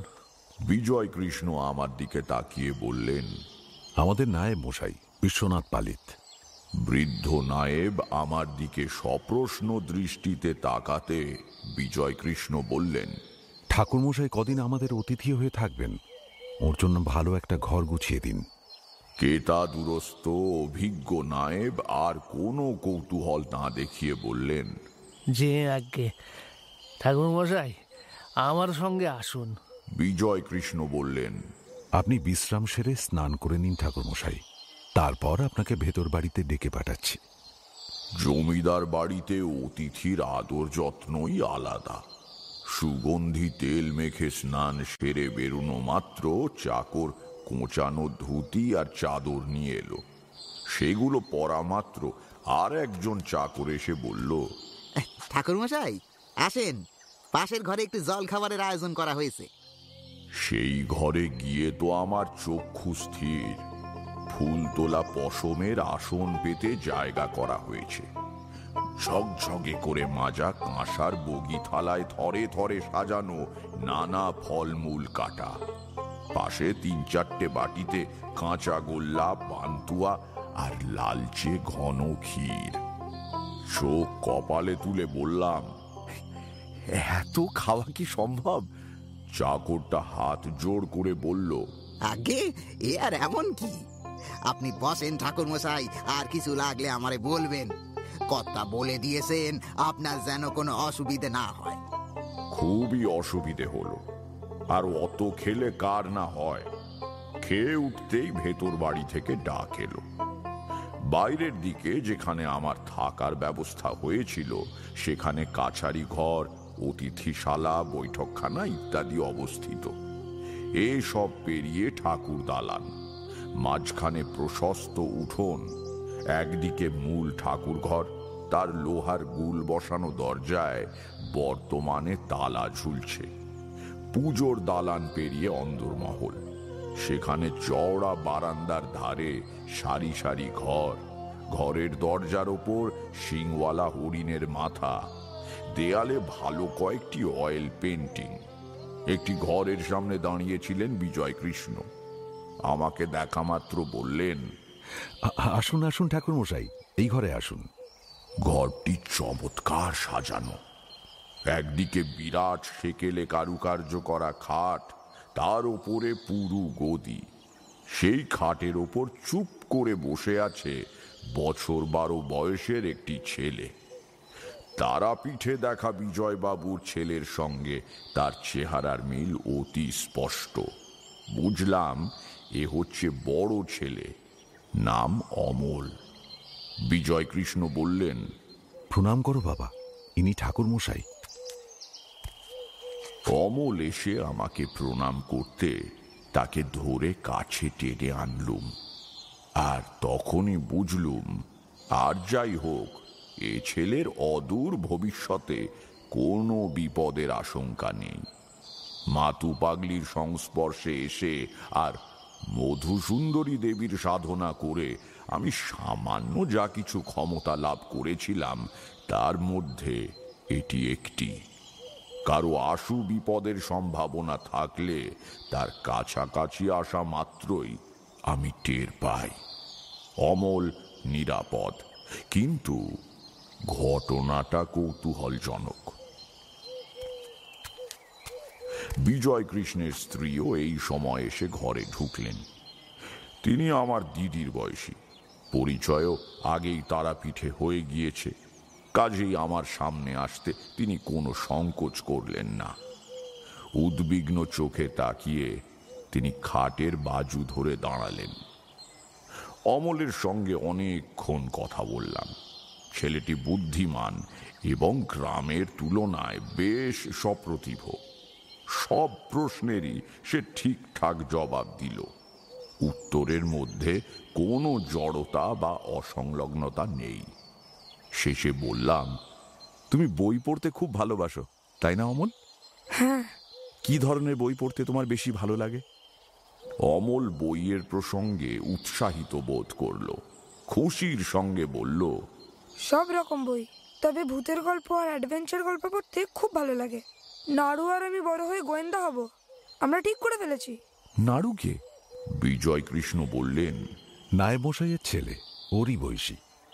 অমল আবার বলল, আমাদের আতস কাচ আছে, টুপি আছে, নোট বই আছে। একতলায় বাবার বৈঠক খানার পাশে অফিস হবে, সেখানে মক্কেলরা এসে বসবে। জায়গাটায় পাহাড় আছে, পাশে ছোট্ট নদী। শেষের দুটো বাক্য অমল একসঙ্গে বলে গেল বটে, কিন্তু শুনলেই বোঝা যায় বক্তব্য প্রসঙ্গের সঙ্গে তার কোনো যোগ নেই। বিজয় কৃষ্ণ চমকে উঠে আমার দিকে তাকিয়ে চোখের ইঙ্গিত করলেন। তার স্ত্রী শক্ত করে জড়িয়ে ধরলেন খাটের বাজু। আদর করে পিঠে হাত বুলিয়ে আমি অমলকে জিজ্ঞাসা করলাম, কোথায় পাহাড় আছে অমল? তুমি কোন নদীর কথা বলছো? অমল অবাক চোখে তাকিয়ে বলল, পাহাড়? কোন পাহাড়? এই যেটার কথা তুমি এক্ষুনি বললে। আমি তো কোনো পাহাড়ের কথা বলিনি কাকু। ভালো করে ছেলেটার মুখের দিকে তাকালাম। অভিনয় করে সবাইকে বোকা বানাচ্ছে না তো? না, অমলের সরল মুখে তঞ্চকতার কোনো ছায়া নেই। সে আস্তে আস্তে আমাকে বলল, আমার কি হয়েছে কাকু? আমি নাকি আজকাল আবল তাবল কি সব বলি? এত মায়া লাগলো। বললাম, তোমার কিচ্ছু হয়নি। ছোটরা অনেক সময় অনেক কিছু বলে, বড়রা যার মানে বোঝে না। বাবা আমাকে কলকাতায় ডাক্তারের কাছে নিয়ে গেছিল, কিন্তু ডাক্তার আমার অসুখ ধরতে পারেনি। তোমার অসুখই হয়নি তো ডাক্তার ধরবে কি করে? যাও খেলা করো, মন খারাপ করো না। সে বাইরে যেতে বিজয় কৃষ্ণের স্ত্রী ব্যাকুল হয়ে আমাকে জিজ্ঞাসা করলেন, আমার ছেলে ভালো হয়ে যাবে তো ঠাকুর মশাই? আপনি নিজেই তো শুনলেন। বৌঠান, ভগবানের ওপর বিশ্বাস রাখুন, তিনি সর্বমঙ্গলময়, সব কিছু ঠিক করে দেবেন। আপনি কিছু বুঝলেন ওর কি হয়েছে? না, তবে একটা কথা বলি, শুনে হয়তো কিছুটা আশ্বস্ত হবেন। তারাপীঠে ঘটনার বর্ণনা শুনে মনে হয়েছিল এটা বোধহয় প্রেতের আবেশ হওয়ার ব্যাপার, কিন্তু এখন বুঝছি তা নয়। তাহলে যে কি তা আমি এখনো জানি না। আমাকে আরেকটু সময় দিন, কয়েকদিন কিন্তু আপনার এখানে আমাকে থাকতে হবে। বটেই তো, আপনি থাকবেন বই কি, যতদিন ইচ্ছে থাকুন, শুধু আমার খোকাকে। পুরুষ মানুষের গলা কান্নায় বুঝে এলে আমার ভয়ানক অস্বস্তি হয়। আমি বিজয় বাবুর দিক থেকে দৃষ্টি সরিয়ে নিলাম। একটু সামলে তিনি বললেন, আমরা তাহলে এখন কি করব আপনি বলে দিন। আপনাদের কিছু করতে হবে না। অমলকে এখন জানানোর প্রয়োজন নেই আমি কেন এখানে এসেছি। কয়েকদিন আমাকে ঘটনাটা বুঝতে দিন। অমল আবার যখনই ওই রকম করবে তখনই আমাকে খবর দেবেন, কোনো ভুল যেন না হয়। আগে না, ভুল হবে না। বিজয় কৃষ্ণ ঘুরে ঘুরে তার বাড়ি আমাকে দেখালেন। তার গৃহসজ্জার মধ্যে একটি মৃদু রুচিশীলতা রয়েছে। অর্থকৌলিন্যের রূঢ় দম্ভ নেই একেবারে। সবচেয়ে শেষে বারান্দার পশ্চিম কোণের ঘরে এসে ঢুকলাম আমরা। ঘরটা বইয়ের আলমারি দিয়ে সাজানো। আসবাবের কোনো বাহুল্য নেই। বইয়ের প্রাচুর্য অন্য সব না থাকাকে পূর্ণ করে দিয়েছে। বিজয় কৃষ্ণ বললেন, আমার ভাই সহায় কৃষ্ণের ঘর। এগিয়ে তাকে সাজানো বইগুলো দেখতে লাগলাম। বিভিন্ন বিষয়ের ওপর অজস্র বই। ভদ্রলোক পড়াশোনা করতে যে সত্যিই ভালোবাসতেন তা সহজেই বোঝা যায়। একটা জিনিস লক্ষ্য করে একটু অবাক লাগলো। পরলোক তত্ত্ব এবং তন্ত্র সাধনার ওপরও বেশ কিছু দুষ্প্রাপ্য ভালো বইয়ের সংগ্রহ রয়েছে। তাই দেখে বিজয় কৃষ্ণকে জিজ্ঞাসা করলাম, আচ্ছা বিজয়বাবু, আপনার ভাই কি তন্ত্রের চর্চা করতেন নাকি? মানে ও বিষয়ে কিছু বই রয়েছে দেখছি। আগে হ্যাঁ, ওটা আপনাকে বলতে ভুল হয়ে গিয়েছে। তন্ত্র আর অন্যান্য রহস্যময় বিষয়, জ্ঞানের যে সব শাখা এখনো বৈজ্ঞানিক ব্যাখ্যার অতীত, সে বিষয়ে সহায় কৃষ্ণ পড়াশোনা করতে ভালোবাসত। আপনিও সন্ন্যাসী মানুষ, এ ব্যাপারটা জানলে খুশি হতেন।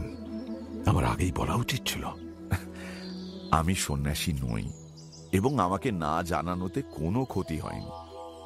বইগুলো নামিয়ে দেখতে খুব ইচ্ছে হলো, তাই বিজয় কৃষ্ণকে বললাম, আচ্ছা আমি এ ঘরে বসে দু একটা বই একটু নেড়ে চেড়ে দেখলে আপনার আপত্তি নেই তো? মোটেই না। ওই চেয়ার টেবিল রয়েছে, যত ইচ্ছে বই নামিয়ে দেখুন। ভাই চলে যাওয়ার পর এসব বই তো পড়েই রয়েছে। আমাকে বসিয়ে রেখে বিজয় কৃষ্ণ বিষয় সংক্রান্ত কি কাজে বাইরের কাছারি বাড়ির দিকে গেলেন। আমি বেছে বেছে কিছু বই নামিয়ে চেয়ারটা টেনে বসলাম। সহায় কৃষ্ণের পড়াশোনাটা গভীর, সাধারণ পাঠকের অলস কৌতূহল নয়। তাঁর পঠিত বইগুলিও আজে বাজে গালগল্প বা ভৌতিক কাহিনী নয়। ভারতীয় তন্ত্র সাধনার ইতিহাস রয়েছে। হীনযান বৌদ্ধ তান্ত্রিকতার ধারাবাহিক পর্যালোচনা রয়েছে। দেখে বিস্মিত হলাম, সহায় কৃষ্ণ প্রতিটি বই খুঁটিয়ে খুঁটিয়ে পড়েছেন। পাতায় পাতায় মার্জিনে সুন্দর হস্তাক্ষরে নোট লেখা। ভদ্রলোকের ওপর প্রগাঢ় শ্রদ্ধা হলো। উৎসুক মানুষ দেখতে ভালোই লাগে। বইগুলো তুলে রাখতে গিয়ে নিচের তাকে একখানা মোটা কাপড় দিয়ে জড়ানো পুঁথির দিকে নজর পড়ল। সেখানা বের করে এনে টেবিলের ওপর রেখে আস্তে আস্তে কাপড়ের পট্টি খুলে ফেললাম। জিনিসটা বহু পুরনো একখানা সংস্কৃত পুঁথি। তাল পাতার ওপর খাগের কলমে লেখা। কালের প্রভাবে পোড়া চালের গুঁড়ো দিয়ে তৈরি কালি বিবর্ণ হয়ে এসেছে, তবু এখনো স্পষ্ট পড়া যায়। বইখানা সম্মোহন, মৃতের আত্মার পুনরাবির্ভাব ঘটানো, নিজের চেতনার অংশকে অপরের মধ্যে সঞ্চারিত করা ইত্যাদি বিষয়ের গূঢ় তত্ত্বে পূর্ণ। এ বইয়ের মার্জিনে নোট লেখা সম্ভব নয়, কিন্তু কাপড়ের ভাঁজের মধ্যেই এক টুকরো লম্বা কাগজ ছিল। তাতে খুদে খুদে অক্ষরে অনেক কিছু লেখা, কিন্তু পড়তে পারলাম না, কারণ ভাষাটা ইংরেজি। এই বই নিয়ে কি করছিলেন সহায় কৃষ্ণ? এ তো ঠিক পড়ে আনন্দ পাবার বই নয়। যারা হাতে কলমে তন্ত্রের চর্চা করে একমাত্র তাদেরই এই বই কাজে আসবে। জানালার বাইরে একটা ঝাঁকালো জাম গাছ, তার সবুজ পাতায় রোদ্দুর এসে পড়েছে। সেদিকে তাকিয়ে নানা রকম চিন্তা করছি, এমন সময় হারাধন নামে বিজয় কৃষ্ণের খাস ভৃত্যটি ব্যস্ত হয়ে এসে বলল, ঠাকুরমশাই, একবারটি আমার সঙ্গে আসবেন। খোকা বাবুর আবার ওই রকম হচ্ছে। মা ঠাকুর ভয় পেয়ে গিয়েছেন, আপনারে ডাকতে বললেন। বইখানা তাড়াতাড়ি কাপড়ে জড়িয়ে তাকে রেখে লোকটির সঙ্গে গেলাম। আগের সেই ঘরটিতেই খাটের ওপর অমল কৃষ্ণ শক্ত হয়ে বসে রয়েছে। পদ্মাসনে ধ্যানে বসার মতো তার দেহ ঋজু, চোখ স্থির, দৃষ্টি অনির্দেশ্য শূন্যে নিবদ্ধ। আমার প্রায় সঙ্গে সঙ্গেই ঘরে ঢুকলেন বিজয় কৃষ্ণ। খবর পেয়ে তিনিও কাছারি বাড়ি থেকে ছুটে এসেছেন। আমাকে দেখে তার স্ত্রী ধরা গলায় বললেন, ঠাকুর মশাই, দেখুন অমল আবার। ঠোঁটের উপর আঙুল রেখে বউ ঠাকুরুনকে চুপ করে থাকতে ইঙ্গিত করলাম। কিছুক্ষণ ঘরের মধ্যে সব স্তব্ধ। তারপর অমল খুব স্বাভাবিক গলায় বলল, মাত্র 200 মাইল। সূর্য যেদিকে ওঠে তার উল্টো দিকে খোঁজ করবে। পাহাড় আছে, বন আছে, ঝর্ণাও আছে। জড়তাহীন স্পষ্ট কণ্ঠস্বর, বিকারগ্রস্ত রোগীর প্রলাপের ভঙ্গি নয়, যেন সামনে কারো সঙ্গে গল্প করছে। মুখ দিয়ে রেলগাড়ি চলার শব্দ করছে অমল। তার চোখ স্থির, দেহ দণ্ডবৎ ঋজু।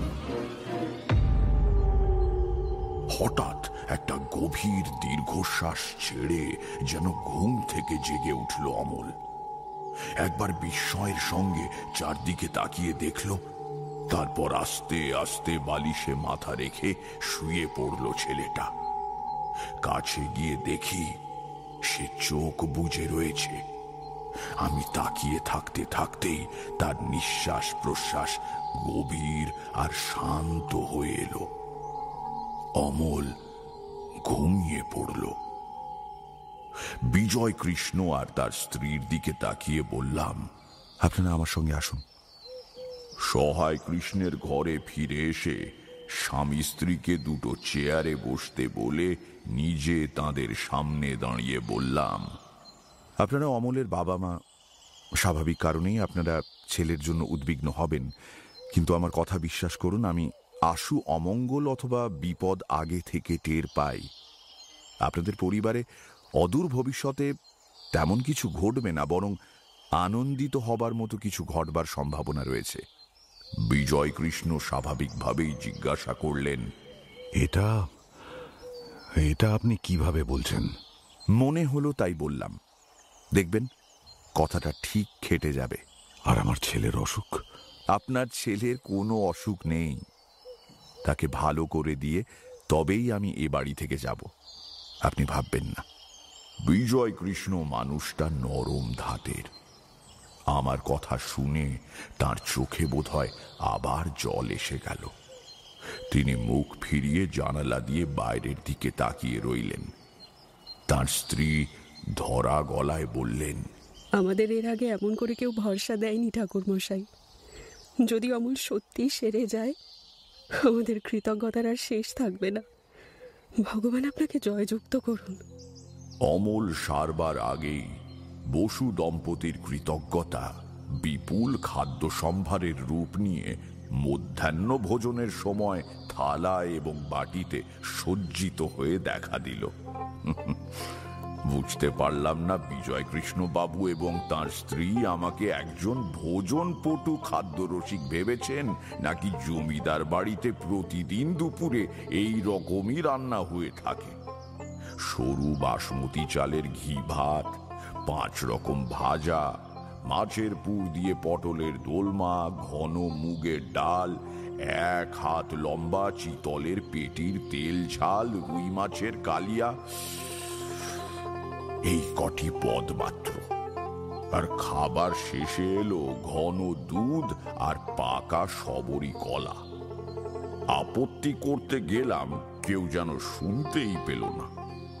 এই একটি বিষয়ে এ বাড়ির কর্মচারীরা ভারী অবাধ্য। গুরু ভোজনের পর নিজের ঘরে এসে হাত পা ছড়িয়ে বিছানায় শুয়ে ভুক্তা রাজ বদাচরেত কথাটা পালন করতে লাগলাম। মনও ভালো ছিল। আমার দৃঢ় ধারণা অমল কৃষ্ণের অস্বাভাবিক আচরণের মূল রহস্যটা আমি ধরে ফেলেছি, কিন্তু স্থির নিশ্চয় না হওয়া অবধি বসু দম্পতিকে মিথ্যে আশা দেওয়া উচিত হবে না।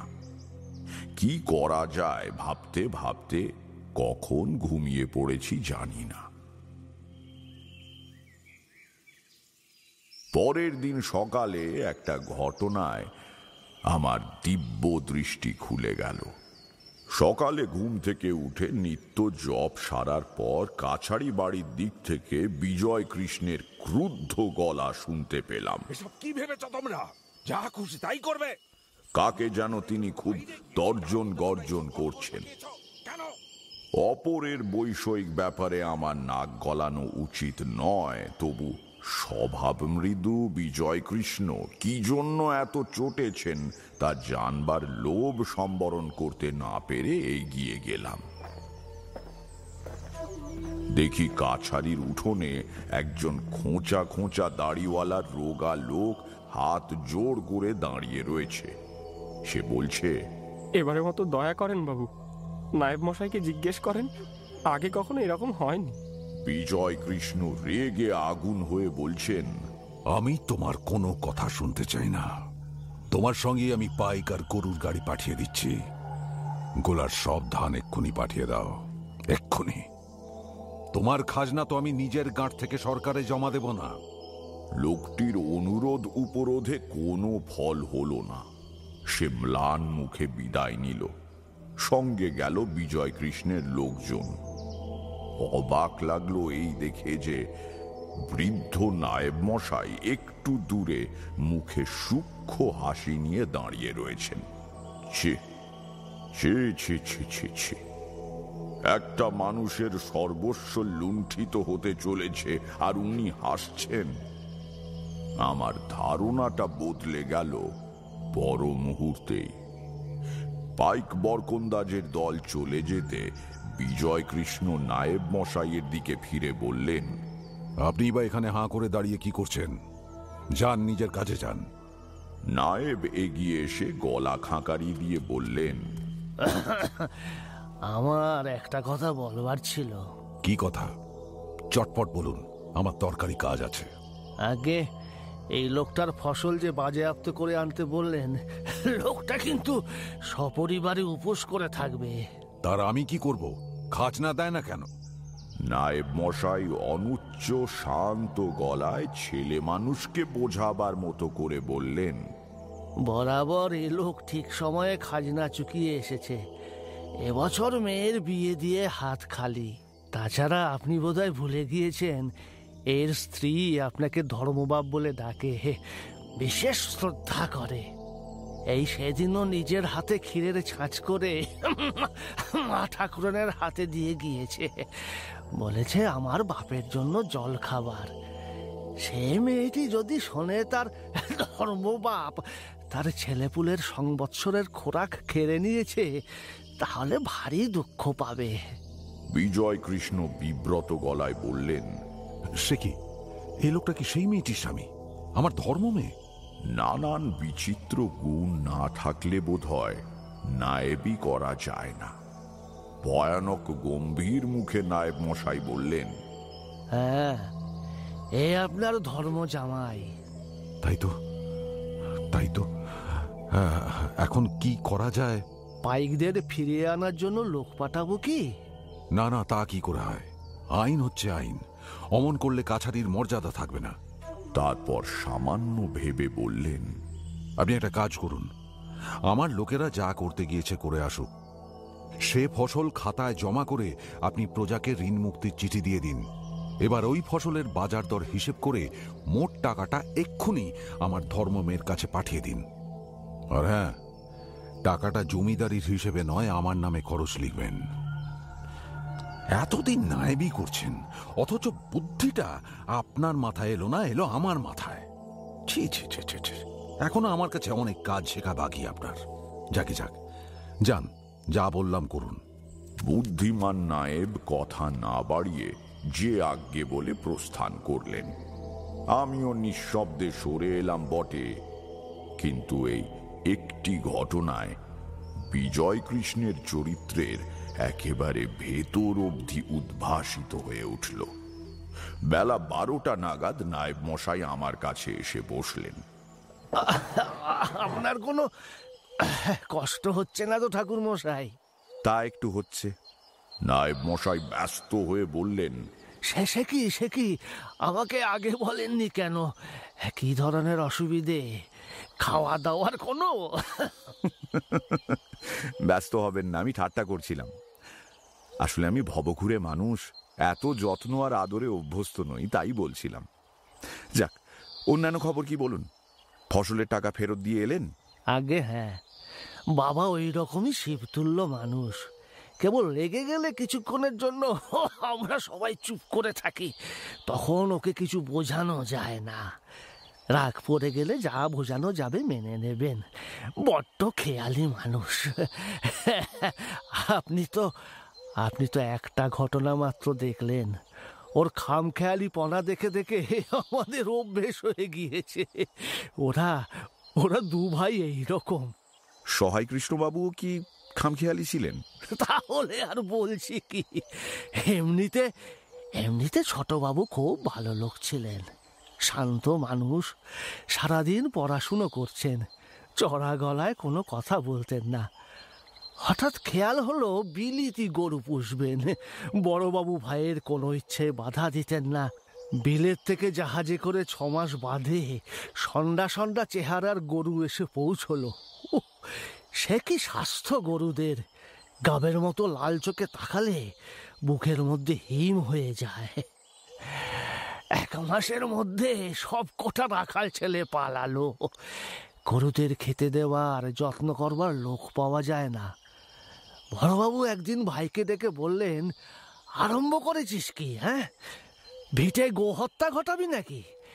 শেষে উপায়ান্তর না দেখে গরুগুলোকে অর্ধেক দামে কলকাতায় ফোরেদের কাছে বিক্রি করে দেওয়া হলো। সহায় কৃষ্ণের খেয়ালি চরিত্রের বিষয়ে নায়েব মশাই আরো যেন কি সব বলে যেতে লাগলেন, কিন্তু আমার কানে তা ঢুকছিল না। আমি ভেতরে ভেতরে তখন খুব উত্তেজিত হয়ে উঠেছি।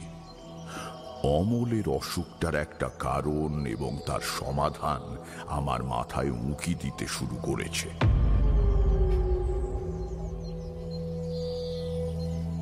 সেদিন দুপুরে খাওয়া দাওয়ার পর বসু পরিবারের একজন কর্মচারীকে বললাম, ওহে, বড় কর্তাকে একবার ডেকে দিতে পারো? বলবে যে ঠাকুর মশাই ডাকছেন।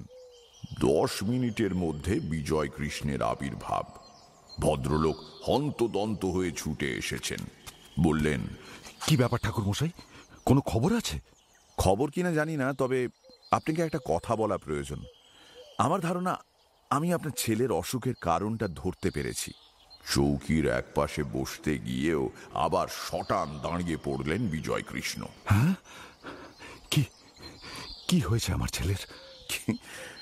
কিছুই হয়নি, আপনার ছেলে সম্পূর্ণ সুস্থ। হ্যাঁ, তার মানেটা এখন বলবো না, শুধু এইটুকু জেনে রাখুন, আমার দৃঢ় বিশ্বাস আর 3-4 দিনের ভেতর অমল ভালো হয়ে যাবে। তবে তার জন্য একটা বিশেষ প্রক্রিয়া করা দরকার। আপনি তার অনুমতি দেবেন কি? আশঙ্কিত মুখে বিজয় কৃষ্ণ বললেন, কি প্রক্রিয়া? আমি অমলকে সম্মোহিত করে কয়েকটা প্রশ্ন জিজ্ঞেস করব। এতে ওর শারীরিক কোনো ক্ষতি হবে না, এমনকি জেগে উঠে মানে সম্মোহিত অবস্থা কেটে গেলে ও কিছু মনেও করতে পারবে না। আপনি কি অনুমতি দেবেন? সম্মোহন মানে হিপনোটিজম? হ্যাঁ। আপনি সত্যি সত্যি হিপনোটাইজ করতে পারেন? অবান্তর প্রশ্ন। আপনি রাজি কিনা শুধু সেটা বলুন। কিছুক্ষণ চুপ করে থেকে বিজয় কৃষ্ণ বললেন,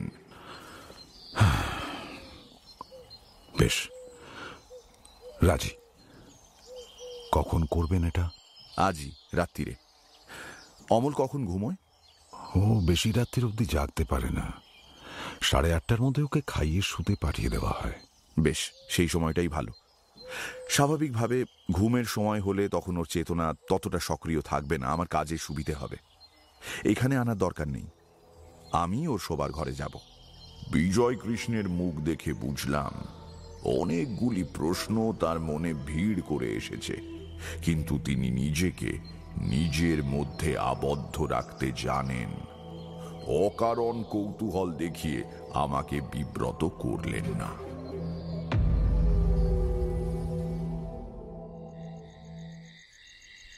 রাত 8টা নাগাদ বিজয় কৃষ্ণ নিজে এসে আমাকে ডেকে নিয়ে গেলেন। কাজের লোকদের আগেই বিভিন্ন অজুহাতে সরিয়ে দেওয়া হয়েছে। শোবার খাটে একা অমল কৃষ্ণ বসে। বিজয়বাবু বললেন, বাবা, এই দেখো, ঠাকুরমশাই তোমার সঙ্গে গল্প করতে এসেছেন। হ্যাঁ, কিন্তু আপনাদেরও যে বাইরে যেতে হবে। এ ঘরে আমি আর অমল ছাড়া আর কেউ থাকবে না। দরজার কাছে বিজয়বাবুর স্ত্রীও দাঁড়িয়েছিলেন। তিনি চমকে উঠে বললেন, হ্যাঁ, আমিও থাকতে পারবো না ঠাকুরমশাই। মায়া লাগলো। মায়ের প্রাণ তো, হয়তো ভাবছেন ওর ছেলেকে আমি কি না কি করব। তাই আশ্বস্ত করার জন্য বললাম, থাকলে যে আমি অন্যমনস্ক হয়ে যাব বৌঠান, কাজ নষ্ট হবে। বিজয় কৃষ্ণ হাজার হোক পুরুষ মানুষ, তিনি স্ত্রীর হাত ধরে বাইরে নিয়ে গেলেন। অমল আমার দিকে তাকিয়ে জিজ্ঞাসা করল, আপনি আমার সঙ্গে গল্প করবেন? আপনি ভূতের গল্প জানেন? জানি। একটু পরেই তোমাকে আমি দুটো বড় বড় গল্প শোনাবো। তার আগে একটা ছোট্ট কাজ আছে। তুমি আরাম করে বিছানায় চিত হয়ে শুয়ে পড়ো তো। না, হাত মুঠো করে রাখবে না। চোখ বুজে খুব সুন্দর একটা দৃশ্য কল্পনা করো। যেমন ধরো, একটা নীল পাহাড়। পাহাড়টা এখান থেকে পশ্চিম দিকে। সেই পাহাড়ের গা বেয়ে রূপলি ঝর্ণা নেমে আসছে। কোনো দিকে মানুষজন নেই, কেবল পাখির ডাক আর নিবিড় শান্তি। ঘুম পাচ্ছে নাকি তোমার অমল? তাহলে জোর করে জেগে থাকার চেষ্টা করো না, ঘুমিয়ে পড়ো। ঘুমিয়ে পড়ো,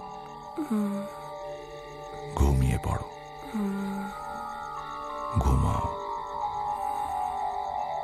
ঘুমাও।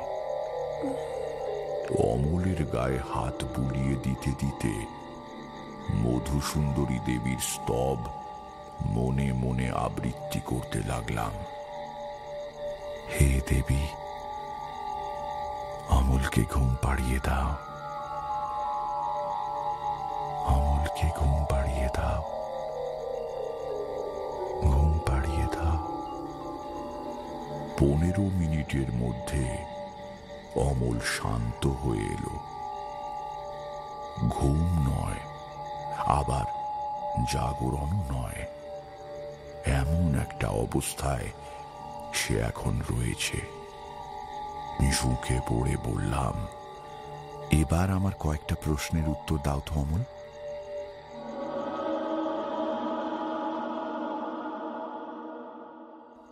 আধ ঘন্টা পর যখন অমলের ঘর থেকে বেরিয়ে এলাম, তখন আমার সমস্ত শরীর দিয়ে ঘাম ঝরছে, হাতের আঙুল কাঁপছে থরথর করে।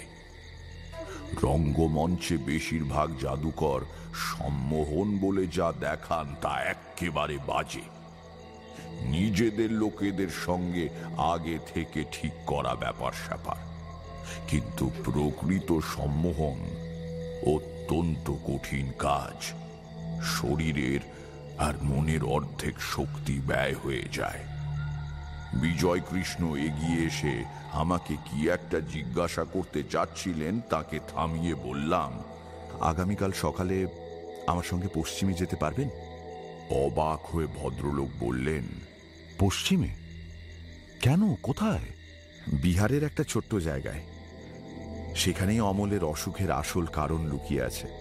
কাউকে নেওয়া চলবে না, একা আমার সঙ্গে যেতে হবে। কি ব্যাপার ঠাকুর মশাই, আমাকে একটু খুলে বলুন, আমার হাত পা কাঁপছে। স্বামী স্ত্রীকে অভয় দিয়ে বললাম, উদ্বিগ্ন হবেন না, আপনাদের দুশ্চিন্তা করার সময় ফুরিয়ে এসেছে। শুধু তাই নয়, একটা দারুণ আনন্দের ব্যাপার ঘটতে চলেছে আপনাদের পরিবারে। তৈরি থাকুন। আনন্দের খবর কি ঠাকুর মশাই? এখন বলবো না। আনন্দের খবর হঠাৎ পেলে বেশি মিষ্টি লাগে, কি তাই না? বউ ঠাকুরুন, আরো 3-4 দিন ধৈর্য ধরে থাকুন, তার মধ্যেই আমরা নিশ্চয়ই ফিরে আসব। অমলও যাবে আপনাদের সঙ্গে? না, আমরা একাই যাব। অমল আপনার কাছে থাক। এর একদিন পরে ভোরবেলা নাগপুর প্যাসেঞ্জার থেকে বিহারের যে অনামী ছোট্ট স্টেশনটায় আমি আর বিজয় কৃষ্ণ নামলাম, সেটার অস্তিত্ব খুঁজে বার করতে আমাকেও টাইম টেবিল ঘাঁটতে হয়েছিল। ট্রেন চলে যাবার পর চারদিকে সুনিবিড় স্তব্ধতা। কাছে দূরে নীল পাহাড় শ্রেণী দিগন্ত আড়াল করে দাঁড়িয়ে রয়েছে। নির্জন স্টেশনের এদিক থেকে ওদিক পর্যন্ত দৃষ্টিপাত করে বিজয় কৃষ্ণ বললেন, এবার কোথায়? সারা রাত ট্রেনে তিনি আমাদের গন্তব্যস্থল ও যাত্রার উদ্দেশ্য সম্বন্ধে অজস্র প্রশ্ন করেছেন। আমি ভাষা ভাষা উত্তর দিয়েছি। যদি আমার অনুমান মিথ্যে প্রমাণিত হয়, তাহলে খামোখা হাস্যাস্পদ হয়ে লাভ কি? বললাম, আমরা ওই সব পাহাড়গুলোর মধ্যে একটাতে যাব। কোনটাতে? পাহাড় তো অনেক। যেটার উপর সর্বমঙ্গলার মন্দির রয়েছে। আসুন জিজ্ঞাসা করা যাক। স্টেশন মাস্টার টিনের স্টেশন ঘরে বসে একখানা খাতায় কি যেন লিখছিলেন। আমাদের দেখে হিন্দিতে বললেন, ক্যা চাইয়ে? ও মঙ্গলা পাহাড় এখান থেকে কত দূর? ভদ্রলোক চশমা খুলে হাতে নিলেন। মঙ্গলা পাহাড়, যার উপরে সর্বমঙ্গলা দেবীর মন্দির রয়েছে? হ্যাঁ, সেটা কত দূর? তা প্রায় 17 মাইল। কেন, পুজো দিতে যাবেন নাকি? একরকম তাই। এখানে নতুন? এই প্রথমবার এলাম। কেন বলুন তো? কোঁচার খুঁট দিয়ে চশমার কাচ পরিষ্কার করতে করতে স্টেশন মাস্টার বললেন, নতুন লোক হলে তো পথ হারিয়ে ফেলবেন, বন জঙ্গলের রাস্তা। এবার বিজয় কৃষ্ণ জিজ্ঞেস করলেন, কোনো গাড়ি ভাড়া পাওয়া যাবে কি? স্টেশন মাস্টারের নিষ্প্রভ চোখ এইবার উজ্জ্বল হয়ে উঠল। তা পাওয়া যাবে। আমার নিজেরই গাড়ি আছে, যদি চান দিতে পারি। গরু তো নয়, একেবারে পক্ষীরাজ। হ্যাঁ, উড়িয়ে নিয়ে যাবে। 2 মিনিটে ভাড়ার কথাবার্তা ঠিক হয়ে গেল। মাস্টার মশাই হেঁকে বললেন, রামদিন, আরে এই বেটা রামদিন। হ্যাঁ বাবু। যা বাবুদের মঙ্গলা পাহাড় থেকে ঘুরিয়ে নিয়ে আয়। বিকেলের মধ্যে ফিরবি। বাবুরা সন্ধ্যের ট্রেন ধরবেন।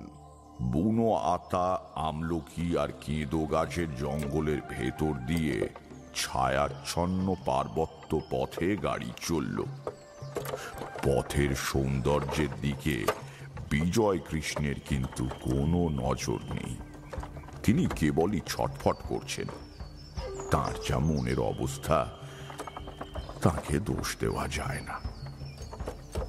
বেলা প্রায় 11টার সময় অনেকখানি চড়াই ভেঙে গাড়ি এসে দাঁড়ালো মঙ্গলা পাহাড়ের চূড়ায়, মন্দিরের প্রাঙ্গণে। আমরা নামলাম। পক্ষীরাজ দুজন বোধহয় রাজপুত্রদের পিঠে নিতে অভ্যস্ত। এ ধরনের মেঠো পরিশ্রমে বেজায় হাঁপিয়ে গিয়েছে বেচারীরা। সামনে লোহা পাথরে তৈরি মন্দির, এখন তার দরজা বন্ধ। প্রাঙ্গণের অন্যদিকে একটা ছোট্ট পাতার কুটির। আমি সেদিকে এগিয়ে গেলাম। বিজয় কৃষ্ণ জিজ্ঞাসা করলেন, কোথায় যাচ্ছেন? আসুন আমার সঙ্গে, এক্ষুনি দেখতে পাবেন। কুটিরের দরজায় দাঁড়িয়ে ডাকলাম, সহায় কৃষ্ণবাবু, বাইরে আসুন। এমন ভাবে পরক্ষণেই সহায় কৃষ্ণ বেরিয়ে এলেন যেন আমার ডাকের জন্যই তিনি ভোর থেকে বসে আছেন। চেহারায় বিজয় কৃষ্ণের সঙ্গে অদ্ভুত মিল, কেবল এর মুখশ্রী আরো কমনীয়। যেন গতকালও দেখা হয়েছে এমনই সহজভাবে এগিয়ে এসে বিজয় কৃষ্ণকে প্রণাম করে বললেন, ভালো আছো দাদা? আমি তোমাকে আরো আগে আশা করেছিলাম। এর পরের 10 মিনিট বর্ণনা করার মতো ভাষার জোর আমার নেই। হারানো ভাইকে সামনে দেখে বিজয় কৃষ্ণের বিস্ময়, আনন্দ, অশ্রু, না, সে এক মহামারী ব্যাপার। মোটের ওপর সহায় কৃষ্ণকে নিয়ে আমরা সেই দিনই সন্ধ্যের ট্রেন ধরে বাড়ির দিকে রওনা দিলাম। সব ব্যাপার ভালোয় ভালোয় চুকে গেল। গল্প শেষে কিশোরী বলল, অমলের কি হলো? সে সেরে গেল। এটা একটা গল্পই হতে পারে না। কি হয়েছিল খুলে বলুন না, আমরা তো কিছুই বুঝতে পারছি না। এ গল্পে জটিলতা কিছুই নেই। খামখেয়ালি সহায় কৃষ্ণ চিন্তা প্রক্ষেপের একটা পরীক্ষা করবার জন্য হঠাৎ বাড়ি থেকে উধাও হয়ে মঙ্গলা পাহাড়ে আস্তানা গেড়েছিলেন। উদ্দেশ্য ছিল দেখা যাক আমার পরিবারের কারো সঙ্গে মানসিক যোগাযোগ গড়ে তুলতে পারি কিনা। তাতে তিনি সফল হয়েছিলেন। অমলের কিশোর মনে অত দূর থেকেও সহায় কৃষ্ণ প্রভাব ফেলতে সক্ষম হয়েছিলেন। তারই দুরাগত নির্দেশে অমল তার আত্মগোপন করার জায়গাটা ঠিকানা দেবার চেষ্টা করত, যেটাকে আমরা অসুস্থতা বলে ধরে নিয়েছিলাম। তাকে সম্মোহিত করে প্রশ্ন করতেই সব বেরিয়ে পড়ল। সোজা গল্প। বৃষ্টি ধরে এসেছিল। কিশোরী ছাতা হাতে উঠতে উঠতে বলল, যত সব গাঁজাখড়ি। উত্তরে তারানাথ জ্বলন্ত চোখে তার দিকে তাকিয়ে বলল, পাষণ্ড কোথাকার। চারি, চারি, এই চারি, একটু চা দিয়ে যা তো।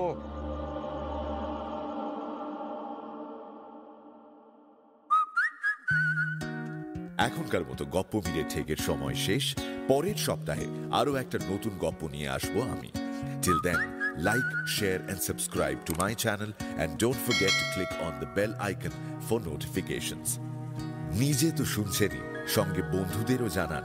প্রত্যেক শনিবার রাত 9টায় আমি মীর নিয়ে আসি গপ্প মিলে ঠেক, আপনার গপ্পের প্লেলিস্ট।